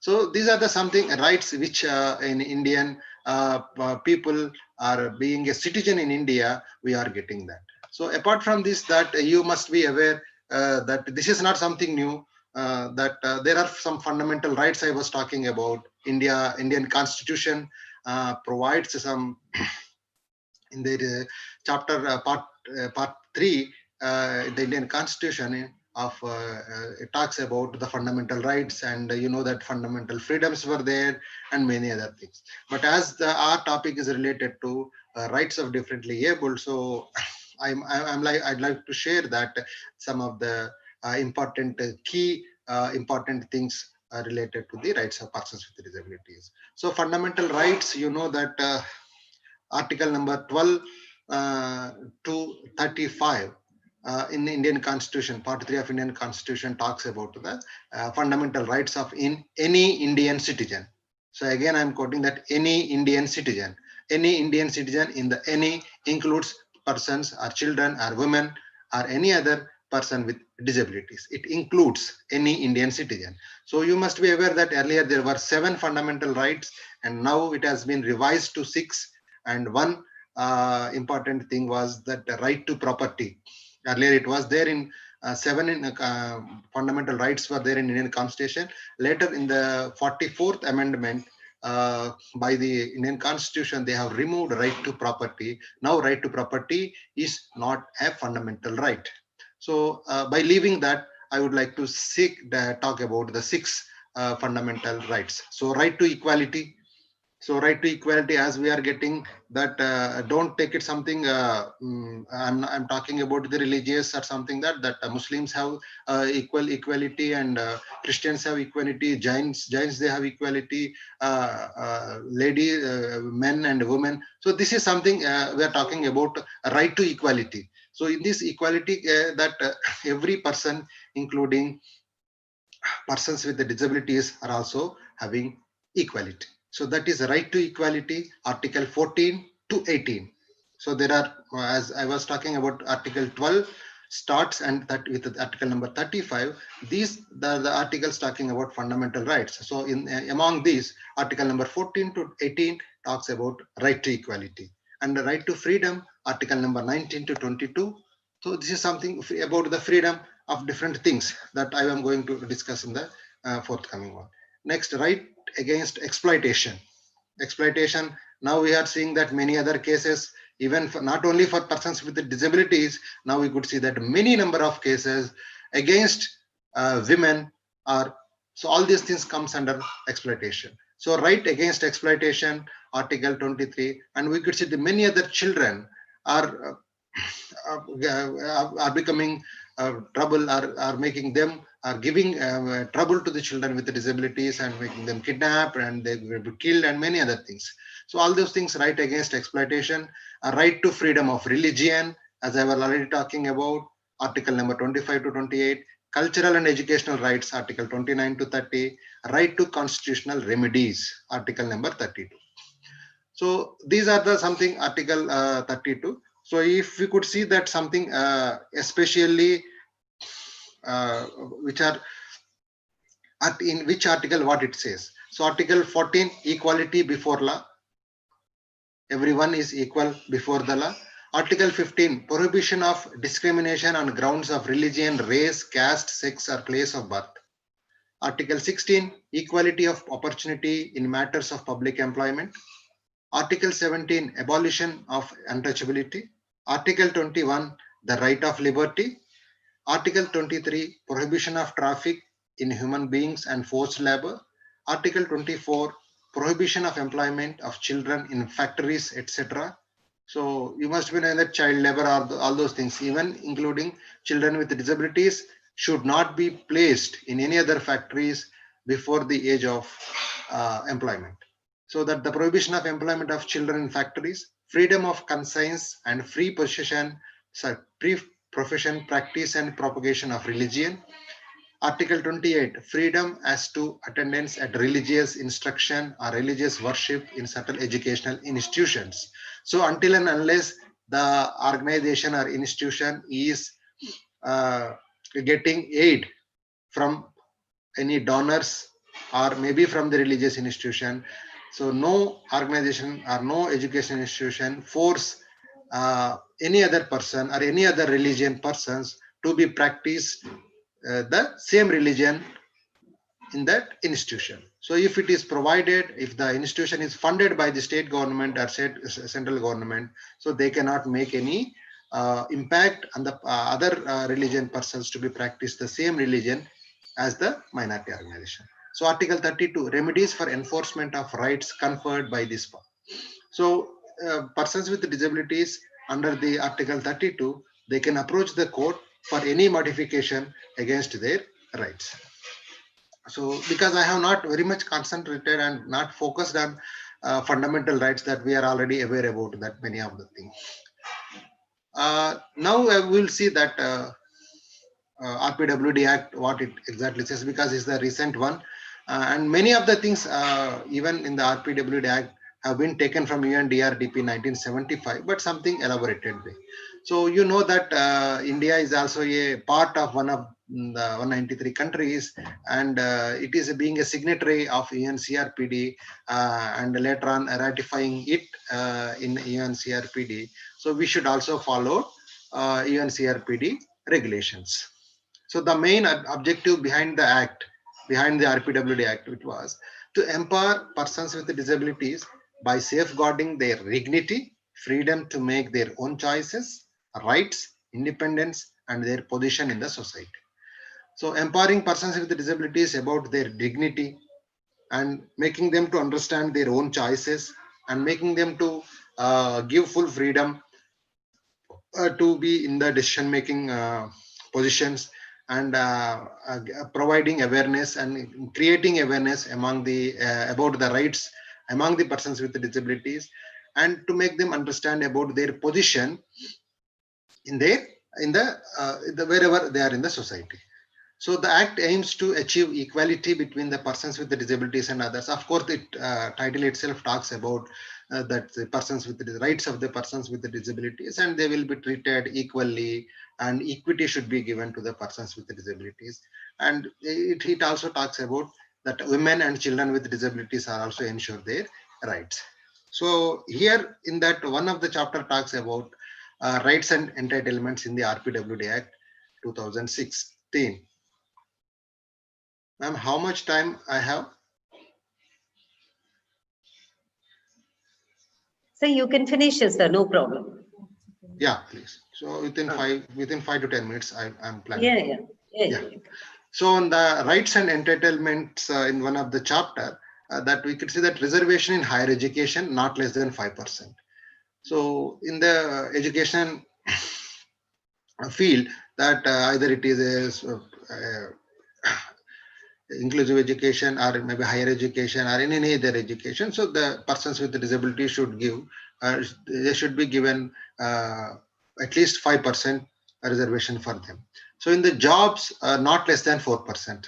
You know that earlier it was 3%. Now it has been raised after 2016 RPW Act that it is now 4%. In each and every government, NGOs, the percentage of the reservation has been raised to 4%. So reservation in allocation of land and poverty elevation schemes, 5% allotment. Reservation in allocation of land and poverty elevation schemes, as you know that many Rozgar Yojana and all those things are being implemented by the state and central government. So in that case, so persons with the disabilities, at least 5% allotment should be done for the persons with the disabilities. So all these things have been done that. And one more thing I would like to say that one specific terminology was used in persons with the RPWD Act was persons with benchmark disabilities. And earlier it was only persons with disabilities. So in this RPWD Act, they have introduced persons with benchmark disabilities, and the three are there: persons with disability, persons with benchmark disability, and persons with benchmark disabilities with high support needs. So these were the three categories they have made it. And there is a difference between each and every category. So you can understand that persons who are having 40% and above comes under the benchmark disabilities and all those things. So based on their category, so these things should be applicable. And every child with benchmark disability between the age group of 6 and 18 years, this is about the education. So they have made it compulsory right to education, right to free education. It's not only simple right to education, right to free education. As we know that the Right to Education Act is also there. But this is something after that. Right to RPWD Act is something after that. Right to Education Act. So that, but there is a age variation. Even after that, every child with benchmark disability between age group of 6 and 18 years shall have the right to free education. So right to free education is something new and different, which was not talked about even in the earlier legislations and some policies. So government funded educational institutions as well as the government recognized institutions will have to provide inclusive education to the children with disabilities. Even in the recent new education, national education policy we're talking about, and I have also already discussed that, inclusive education, accessibility, assistive technology, scholarships, and many other things. Now they have made it compulsory and it has become the right of the children with disabilities. So all persons with disabilities shall enjoy the right to equality. So RPWD Act, there were different sections. So according to section 3 and 4, all persons with disabilities shall enjoy the right to equality, and they shall also have the right to live in the community as per section 5, and they should protect from being subject to torture, cruel, inhuman or degrading treatment, forms of abuse, violence and exploitation, and prevention. So this is talking about section 6 and 7. All persons with disabilities shall have equal protection and safety in situation of risk, armed conflict, humanitarian, emergencies, and natural disasters. So these were something not in the previous one, but they have been modified, added something which are needy and the R. So these were not there in the previous one. Even in UNCRPD, these were many things were not involved, but in 2016 they have revised it and added. So protection of the safety situations. So they have clearly mentioned, I can say that they have defined it, that armed conflict, humanitarian emergencies, and even natural disasters. So this is talking about section 8. And section 11 especially talks about voting rights with accessibility. So you would be observing that in the recent election, in the central government, Lok Sabha elections, and even in assembly elections, as I was associated with Ramakrishna Mission Coimbatore earlier, so we used to get order from the election commission, and I was the in charge to look after that, so that I'm very much aware and familiar with elections, especially accessibility. So we used to get order from the election in that ballot paper should be printed in braille sheets for the benefit of visually impaired, and they have asked us to make polling awareness in sign language. So we made certain short videos and some short posters for the benefit of hearing impaired in sign language. And as you know, that Ramakrishna Mission, it was they have braille press, so that we were providing braille sheets, printed braille sheets, and supplying to the election commission. And apart from that, many wheelchairs also used. So now, because of RPW Act 2006, even election commission have been given all these orders to be followed. So voting rights with accessibility, it was in section 11 of RPWD Act talks about. Support for legal aid, it was already there, legal aid. And you know that there are certain now different courts, separate courts for persons with disabilities. In local courts, in district level courts, and even in High Court and Supreme Court, they have separate benches to have the legal aid and to get their cases rapidly and very fastly. And sorry, support for legal aid, section 12 and 14, property right. So here, even in fundamental rights in Indian Constitution, a right to property is not a fundamental right, but for persons with disabilities and women and children with disability, property right is a fundamental right for them. Section 13 is talks about property right and control their financial affairs. So they can control their financial affairs. So somebody need not to involved in their financial affairs. So they can manage themselves. So this is about section number 13 talks about property rights. So these are some of the pictures you can see and understand. I hope that reservation has been raised from 3 to 4%, and the children with the disability from the age of 16 to 18 years will be provided free education, and special courts. This was I was talking about. So special courts in each district to handle cases pertaining to the violation of the rights of persons with disability. If any person is violating the rules and making some cruelty and making some punishment against or towards the persons with disabilities, so they can approach to the special courts which are provided or with the provision in the district court.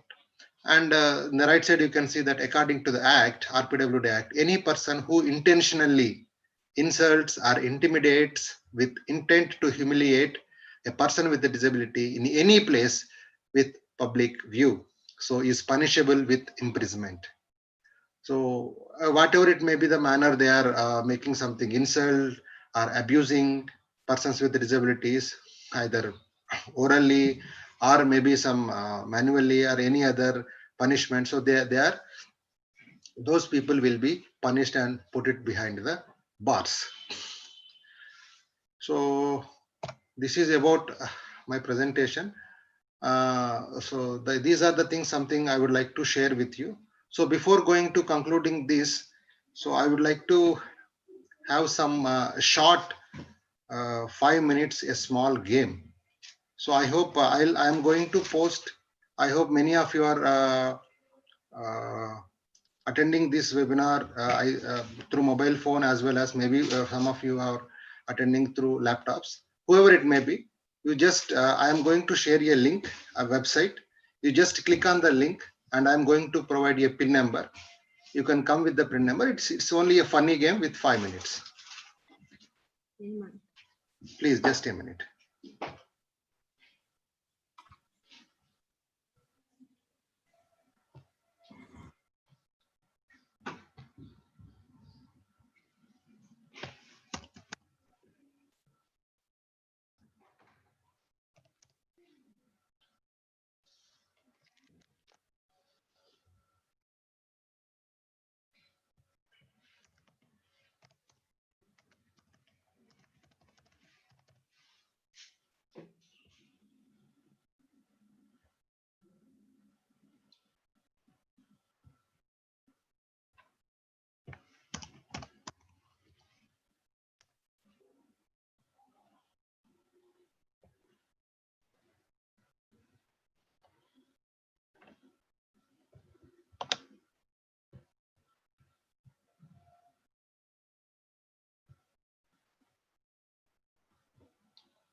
Please click on the link which I have given.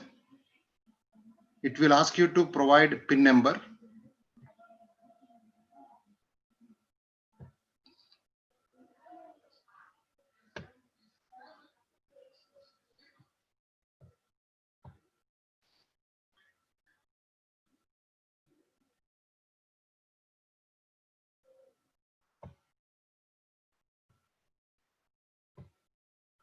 The PIN number I'm going to give you now.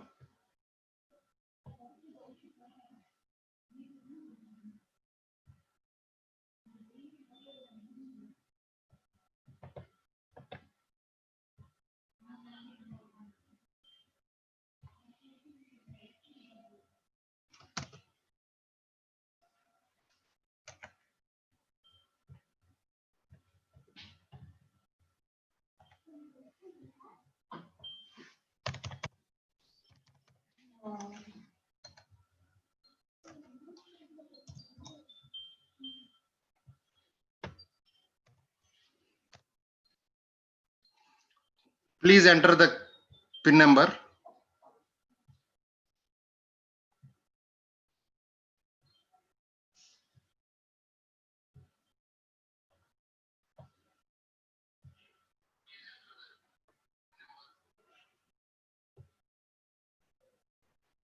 Please enter the PIN number. Yes, Lenin have joined. Prasuna, very good. Quick, Indira.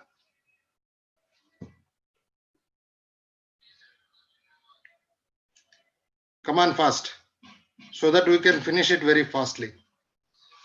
Some more I'm expecting. I hope 100 participants are there. Saraswati, very good. Nice, Suresh. Come on. Few more. Shanti. Fast. Very good, very good. 8 participants. Yes, Papi.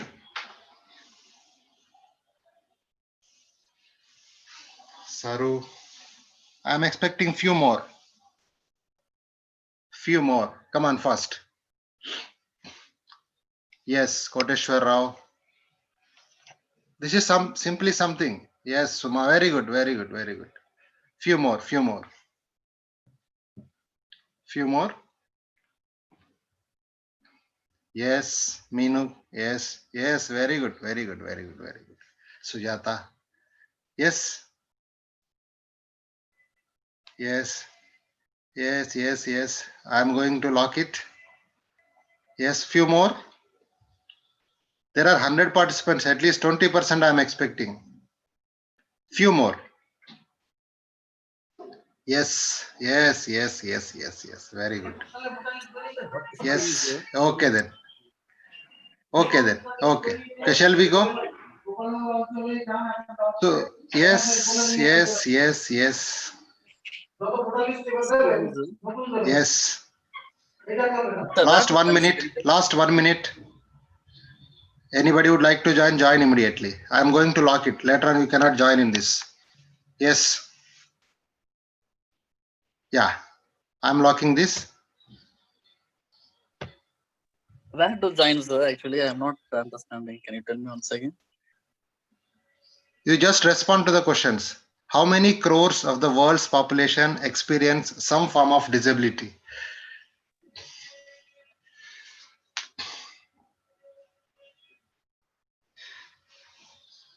Yes, one answer.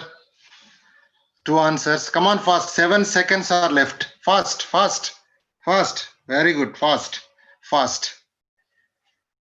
Yes. 5 people responded. 50. Yes. Okay. Next. Human rights are founded on the pillars of.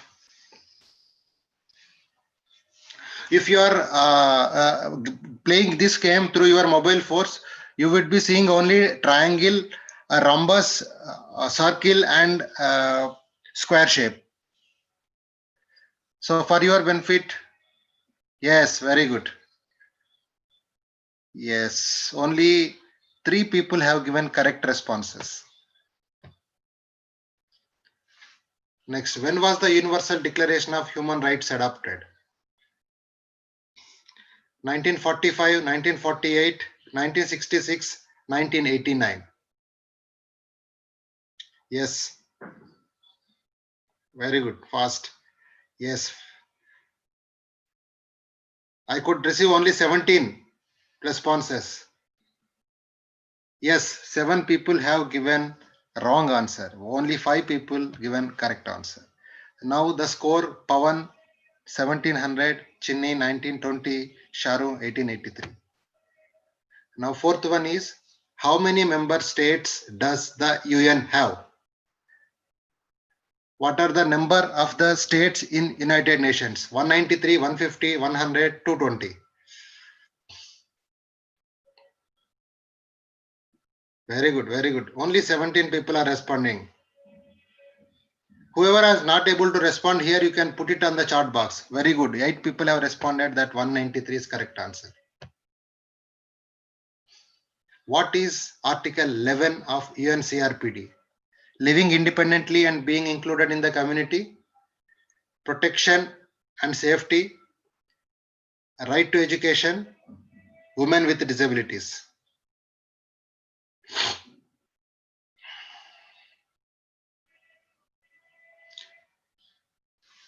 Yes, 18 people have responded. Very good. Yes. 9 people have given correct responses. Then true or false? There are 6 fundamental rights recognized by the Indian Constitution. True or false? True or false? Only 6 fundamental rights recognized by the Indian Constitution. Yes, 15. 15 have been responded. 5 seconds are left. Only yes or no, true or false, that's all. Yes, 14 have been given correct answer. Because only 6 fundamental rights are there, 1 has been removed. Dash percentage of reservation in government jobs for persons with disabilities as per RPWD Act 2016. 2%, 3%, 4%, 5%.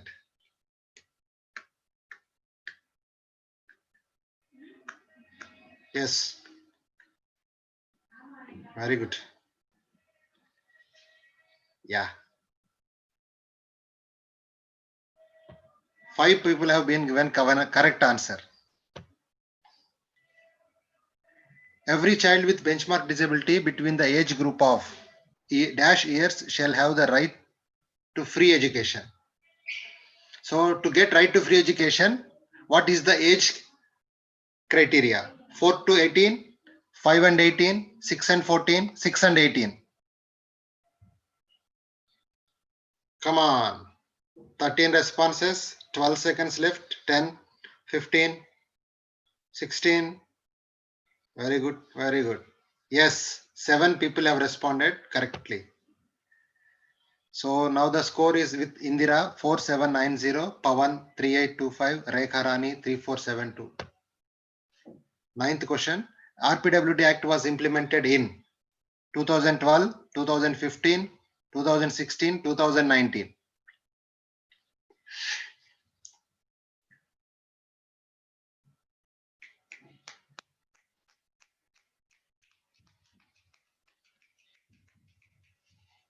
Very good. 10 people have responded correctly. 2016. So last one, true or false? Voting rights with accessibility is one of the article in RPWD 2016. Voting rights with accessibility. True or false?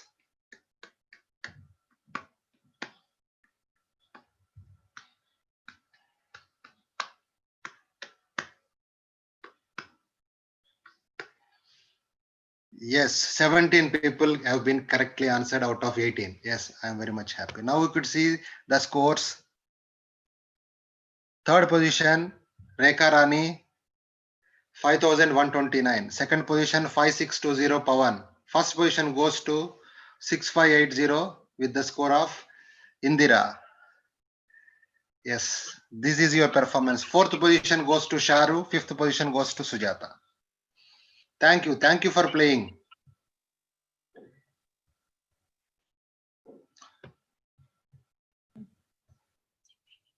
So with this, I have concluded.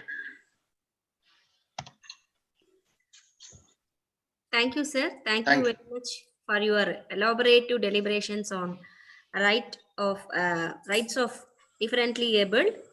Now I request Santi Sudha to read the queries in the chat box, if any, for clarifications. Thank you, ma'am. As of now, I don't see any questions in the chat box. Okay, thank you.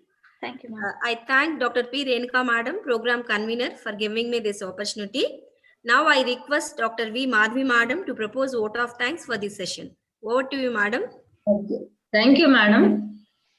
Good afternoon, one and all. On behalf of Department of Education, Sri Padmavati Mahila Visvavidyalayam, I am Tirupati. I am glad to propose vote of thanks to Dr. Ramakrishna Garu, Assistant Professor in Special Education, Department of Teacher Training and Non-Formal Education, IASC, Jamia Milaya Islamia, Central University, New Delhi.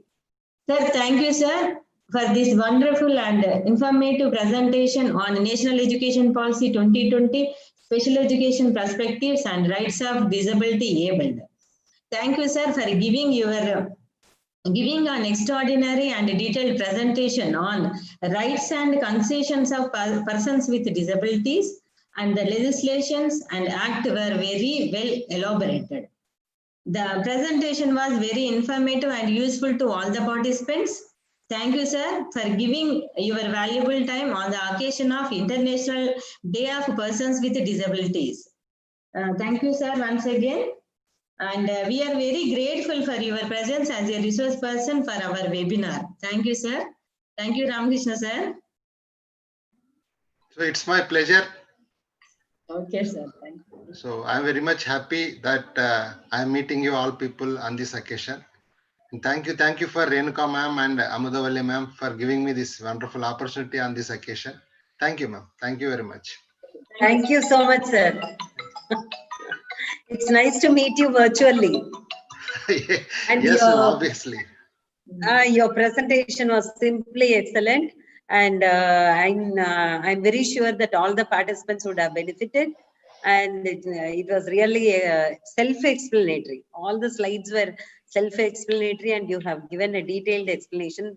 Particularly the game was really good. It was like revising everything. Thank you so much, sir. Thank you, ma'am. Thank you. We'll meet again.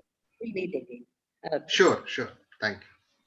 Now I would like to thank Dr. P. Renuka madam for giving me this opportunity, and also thank all the participants and staff for making this webinar grand success. Thank you once again. Thank you one and all. Now I request to Dr. P. Renuka madam to take over for the closing report. Thank you, madam. Thank you, Dr. V. Madhavi. Respected Vice Chancellor, Professor D. Jamuna Madam, Sri Padmavati Mahila Visvavidyalayam Tirupati, respected Registrar, Professor D. M. Mamata Madam, Sri Padmavati Mahila Visvavidyalayam Tirupati, and respected keynote speaker of this webinar, Professor G. Lokanatha Reddy Sir, the former in charge Vice Chancellor of Dravidian University, Kuppam, respected Professor T.G. Amudavalli Madam, Head, Department of Education, Sri Padmavati Mahila Visvavidyalayam Tirupati, and respected resource persons, Professor Sujata Ban Madam and Dr. P. Ramakrishna Sir, colleagues, research scholars, and participants of this national webinar. Good afternoon to one and all. On behalf of Department of Education, Sri Padmavati Mahila Visvavidyalayam Tirupati, my first and foremost heartful thanks to our beloved Vice Chancellor, Professor D. Jamuna Madam, and to our young and dynamic registrar, Professor D. Mamata Madam, for their motivation, continuous support, and guidance for conducting this webinar. My sincere and heartful thanks to the keynote speaker of this webinar, Professor G. Lokanatha Reddy Sir, former in charge Vice Chancellor of Dravidian University, Kuppam. In spite of his busy schedule, Sir has readily accepted our invitation as a keynote speaker to this webinar. Thank you very much, sir, for your participation and for your enlightened inaugural message. Thank you, sir. My special and heartful thanks to the resource persons, Professor Sujata Ban Madam and Dr. P. Ramakrishna Sir. They have readily accepted our request and deliberated the valuable information in an effective way by using self-expressive and colorful PowerPoint slides. Thank you, Sujata Ban Madam, and thank you, Ramakrishna Sir, for your excellent and extraordinary deliberations. Thank you for your support and cooperation for the grand success of this webinar. My sincere thanks to Professor Amudavalli Madam for her continuous support, guidance, and for her motivational and encouraging words. Thank you, Madam, for your support. My special thanks to the co-conveners of this webinar, Dr. V. Madhavi and Dr. T. Sirisha, and to all the members of the organizing committee for their support in the smoothful conduct of this webinar. Thank you very much. Without you all, this program would not be successful.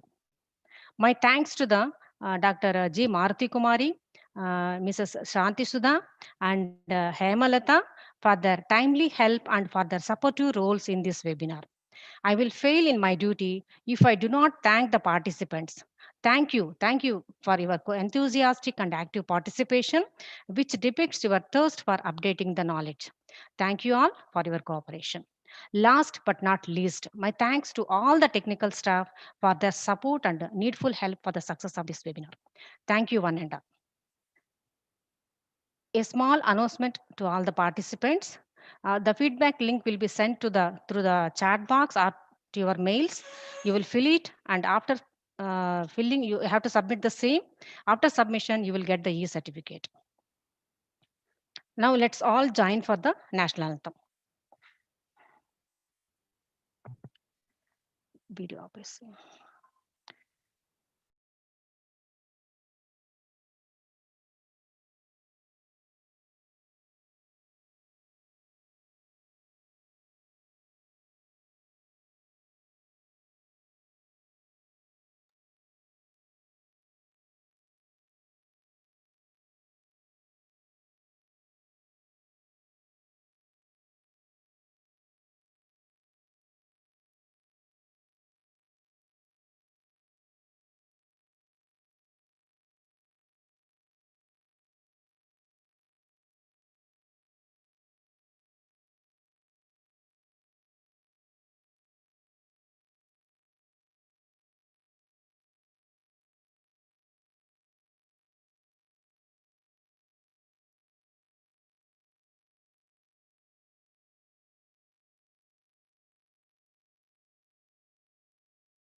जनगण मन अधिनायक जय हे भारत भाग्य विधाता Punjab Sindh Gujarat Maratha Dravida Utkal Ganga Vindhya Himachal Yamuna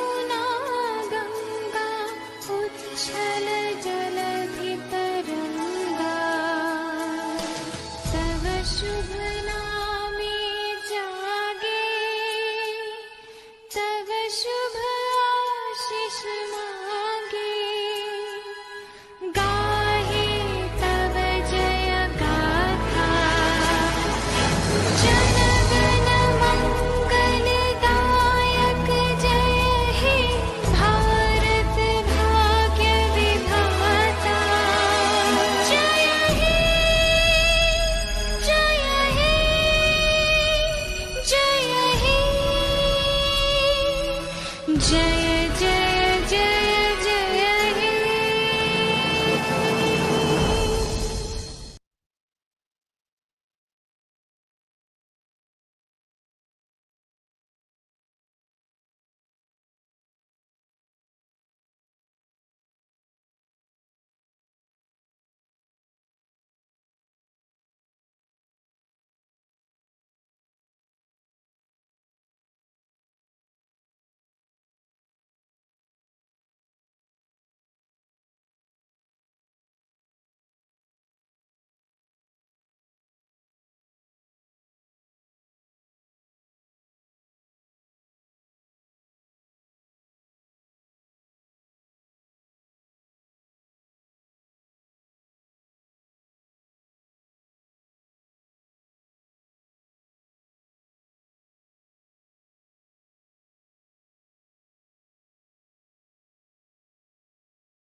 Please share the feedback link.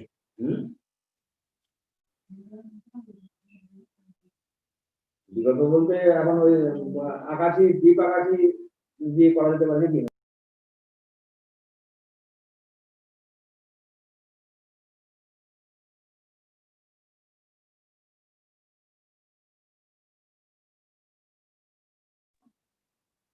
Hello. Hello.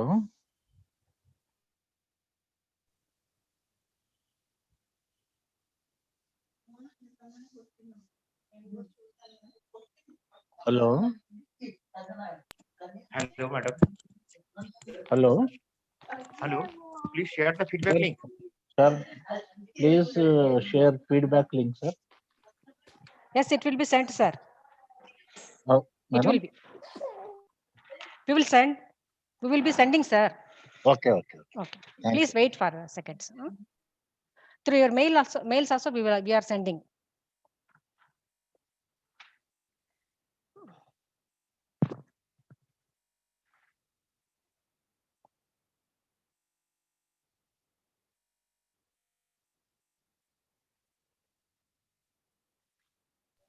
Please, sir.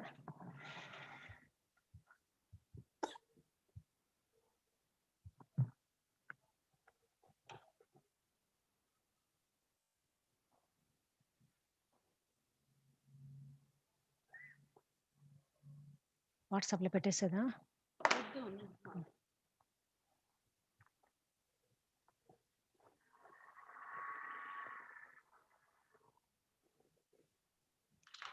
కూర్చో కూర్చో.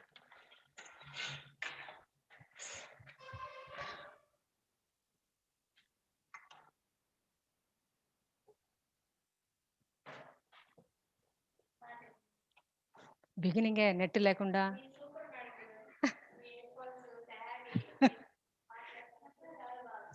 Thank you.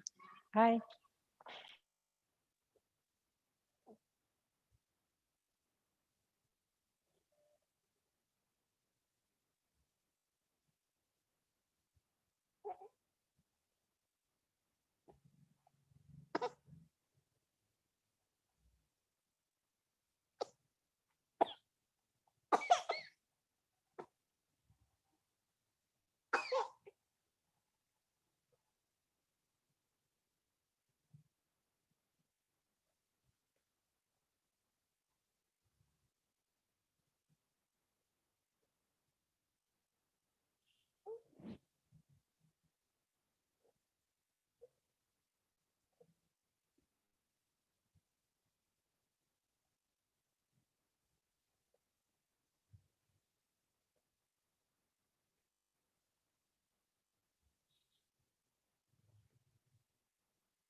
Hello.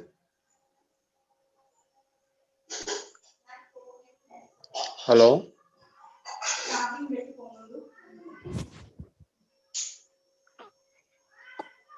The feedback is sent to the chat box, sir.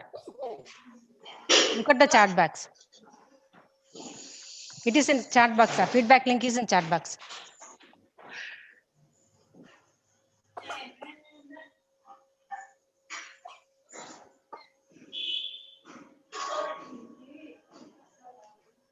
No feedback link in chat box.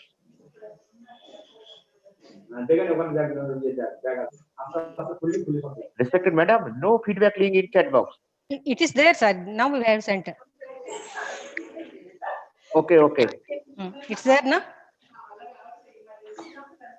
Deepen Basu. It was there, no? Chat box you can check, sir.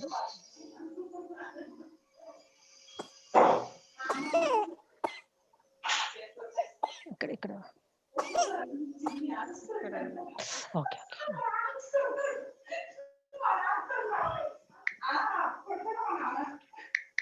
ఉంది కదా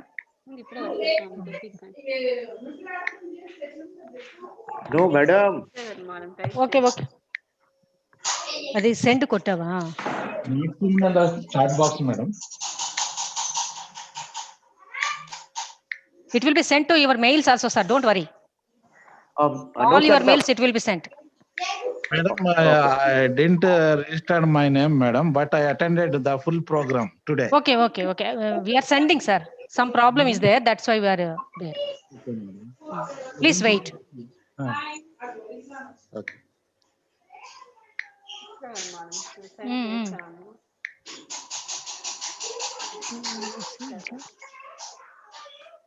వాళ్ళు ఎవరైనా respond అయిన వరకు అది close చేయండి sir. Now see sir.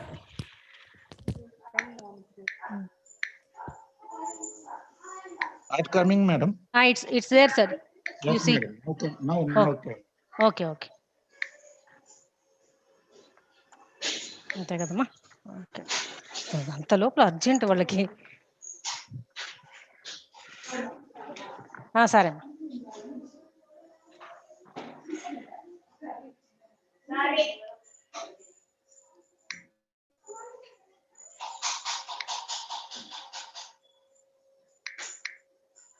Daddy?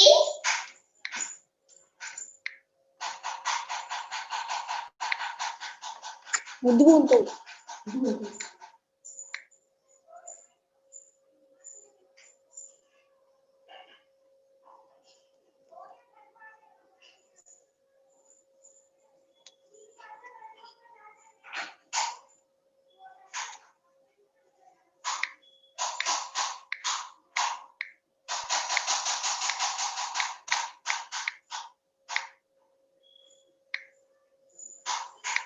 అమ్మ చుట్టుకొస్తావా?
దొరుకుతుంది.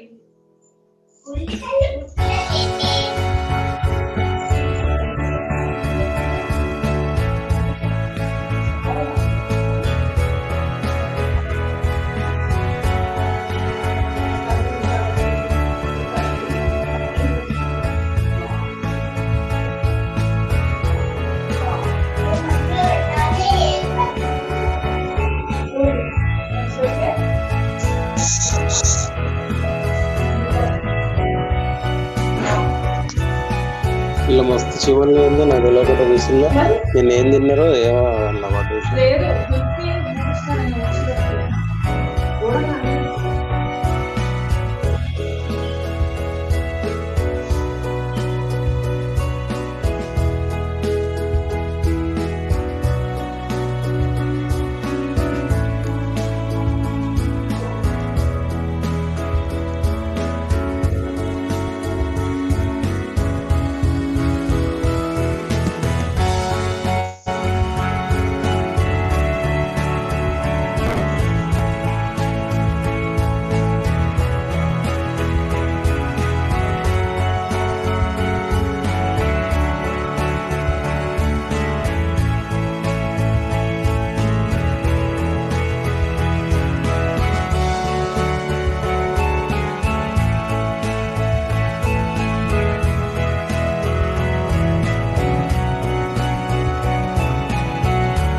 They see my disability, I see my ability. They call me disabled, I call myself differently abled. There are some incidents that happen in your life. Those incidents break you, deform you, but they mold you into the best version of you. And the same thing happened to me. I was 18 years old when I got married. My father wanted me to get married. And all I said was, if that makes you happy, I'll say yes. And of course, it was never a happy marriage. Just about after 2 years of getting married, I met a car accident. Somehow my husband fell asleep and the car fell in the ditch. He managed to jump out, saved himself. I'm happy for him. But I stayed inside the car and I sustained a lot of injuries. The list is a bit long, don't get scared. The wrist was fractured. Shoulder bone and collarbone were fractured. My whole rib cage got fractured. And because of the rib cage injury, lungs and liver were badly injured. I couldn't breathe. I lost urinary bowel control. That's why I have to wear the bag wherever I go. 3 vertebrae of my backbone were completely crushed, and I got paralyzed for the rest of my life. I finally ended up in a hospital where I stayed for 2.5 months. I underwent multiple surgeries. One day, doctor came to me and he said, well, I heard that you wanted to be an artist, but you ended up being a housewife. I have a bad news for you. You won't be able to paint again because your wrist and your arm are so deformed, you won't be able to hold a pen again. Next day, doctor came to me and said, your spine injury is so bad, you won't be able to walk again. Because of your spine injury and the fixation that you have in your back, you won't be able to give birth to a child again. That day, I was devastated. I asked my mother, why me? And that is where I started to question my existence. Why am I even alive? And that is where I realized that the words have the power to heal the soul. My mother said to me, this too shall pass. God has a greater plan for you. I don't know what it is, but He surely has. And in all that distress and grief, somehow or the other, those words were so magical that they kept me going. One day I asked my brothers, I know I have a deformed hand, but I'm tired of looking at these white walls in the hospital and wearing these white scrubs. I'm getting tired of this. I want to add more colors to my life. I want to do something. Bring me some colors, bring me some small canvas. I want to paint. So the very first painting I made was on my deathbed, where I painted for the very first time. It was not just an art piece or just my passion. It was my therapy. And then I was discharged and I went back home. And I went back home and I realized that I have developed a lot of pressure ulcers on my back and on my hip bone. I was unable to sit. There were a lot of infections in my body, a lot of allergies. So doctors wanted me to lie down on the bed straight for not 6 months, for not 1 year, for 2 years, I was bedridden, confined in that one room, looking outside the window, listening to the birds chirping, and thinking maybe there will be a time when we'll be going out with the family and enjoying the nature. That was the time where I realized how lucky people are. That is the time where I realized that the day I'm going to sit, I'm going to share this pain with everyone to make them realize how blessed they are, and they don't even consider them lucky. That day I decided that I'm going to fight my fears. We all have fears. Fear of unknown, fear of losing people, fear of losing health, money. We want to excel in career, we want to become famous, we want to get money. We are scared all the time. So I wrote down one by one all those fears, and I decided that I'm going to overcome these fears one at a time. You know what was my biggest fear? Divorce. I was trying to cling on to this person who didn't want me anymore, but I said no. I have to make it work. But the day I decided that this is nothing but my fear, I liberated myself by setting him free. And I made myself emotionally so strong that the day I got the news that he's getting married, I sent him a text that I'm so happy for you and I wish you all the best. And he knows that I pray for him today. Number 2 was, I won't be able to be a mother again. And that was quite devastating for me. But then I realized there are so many children in the world, all they want is acceptance. So there is no point of crying, just go and adopt one. And that's what I did.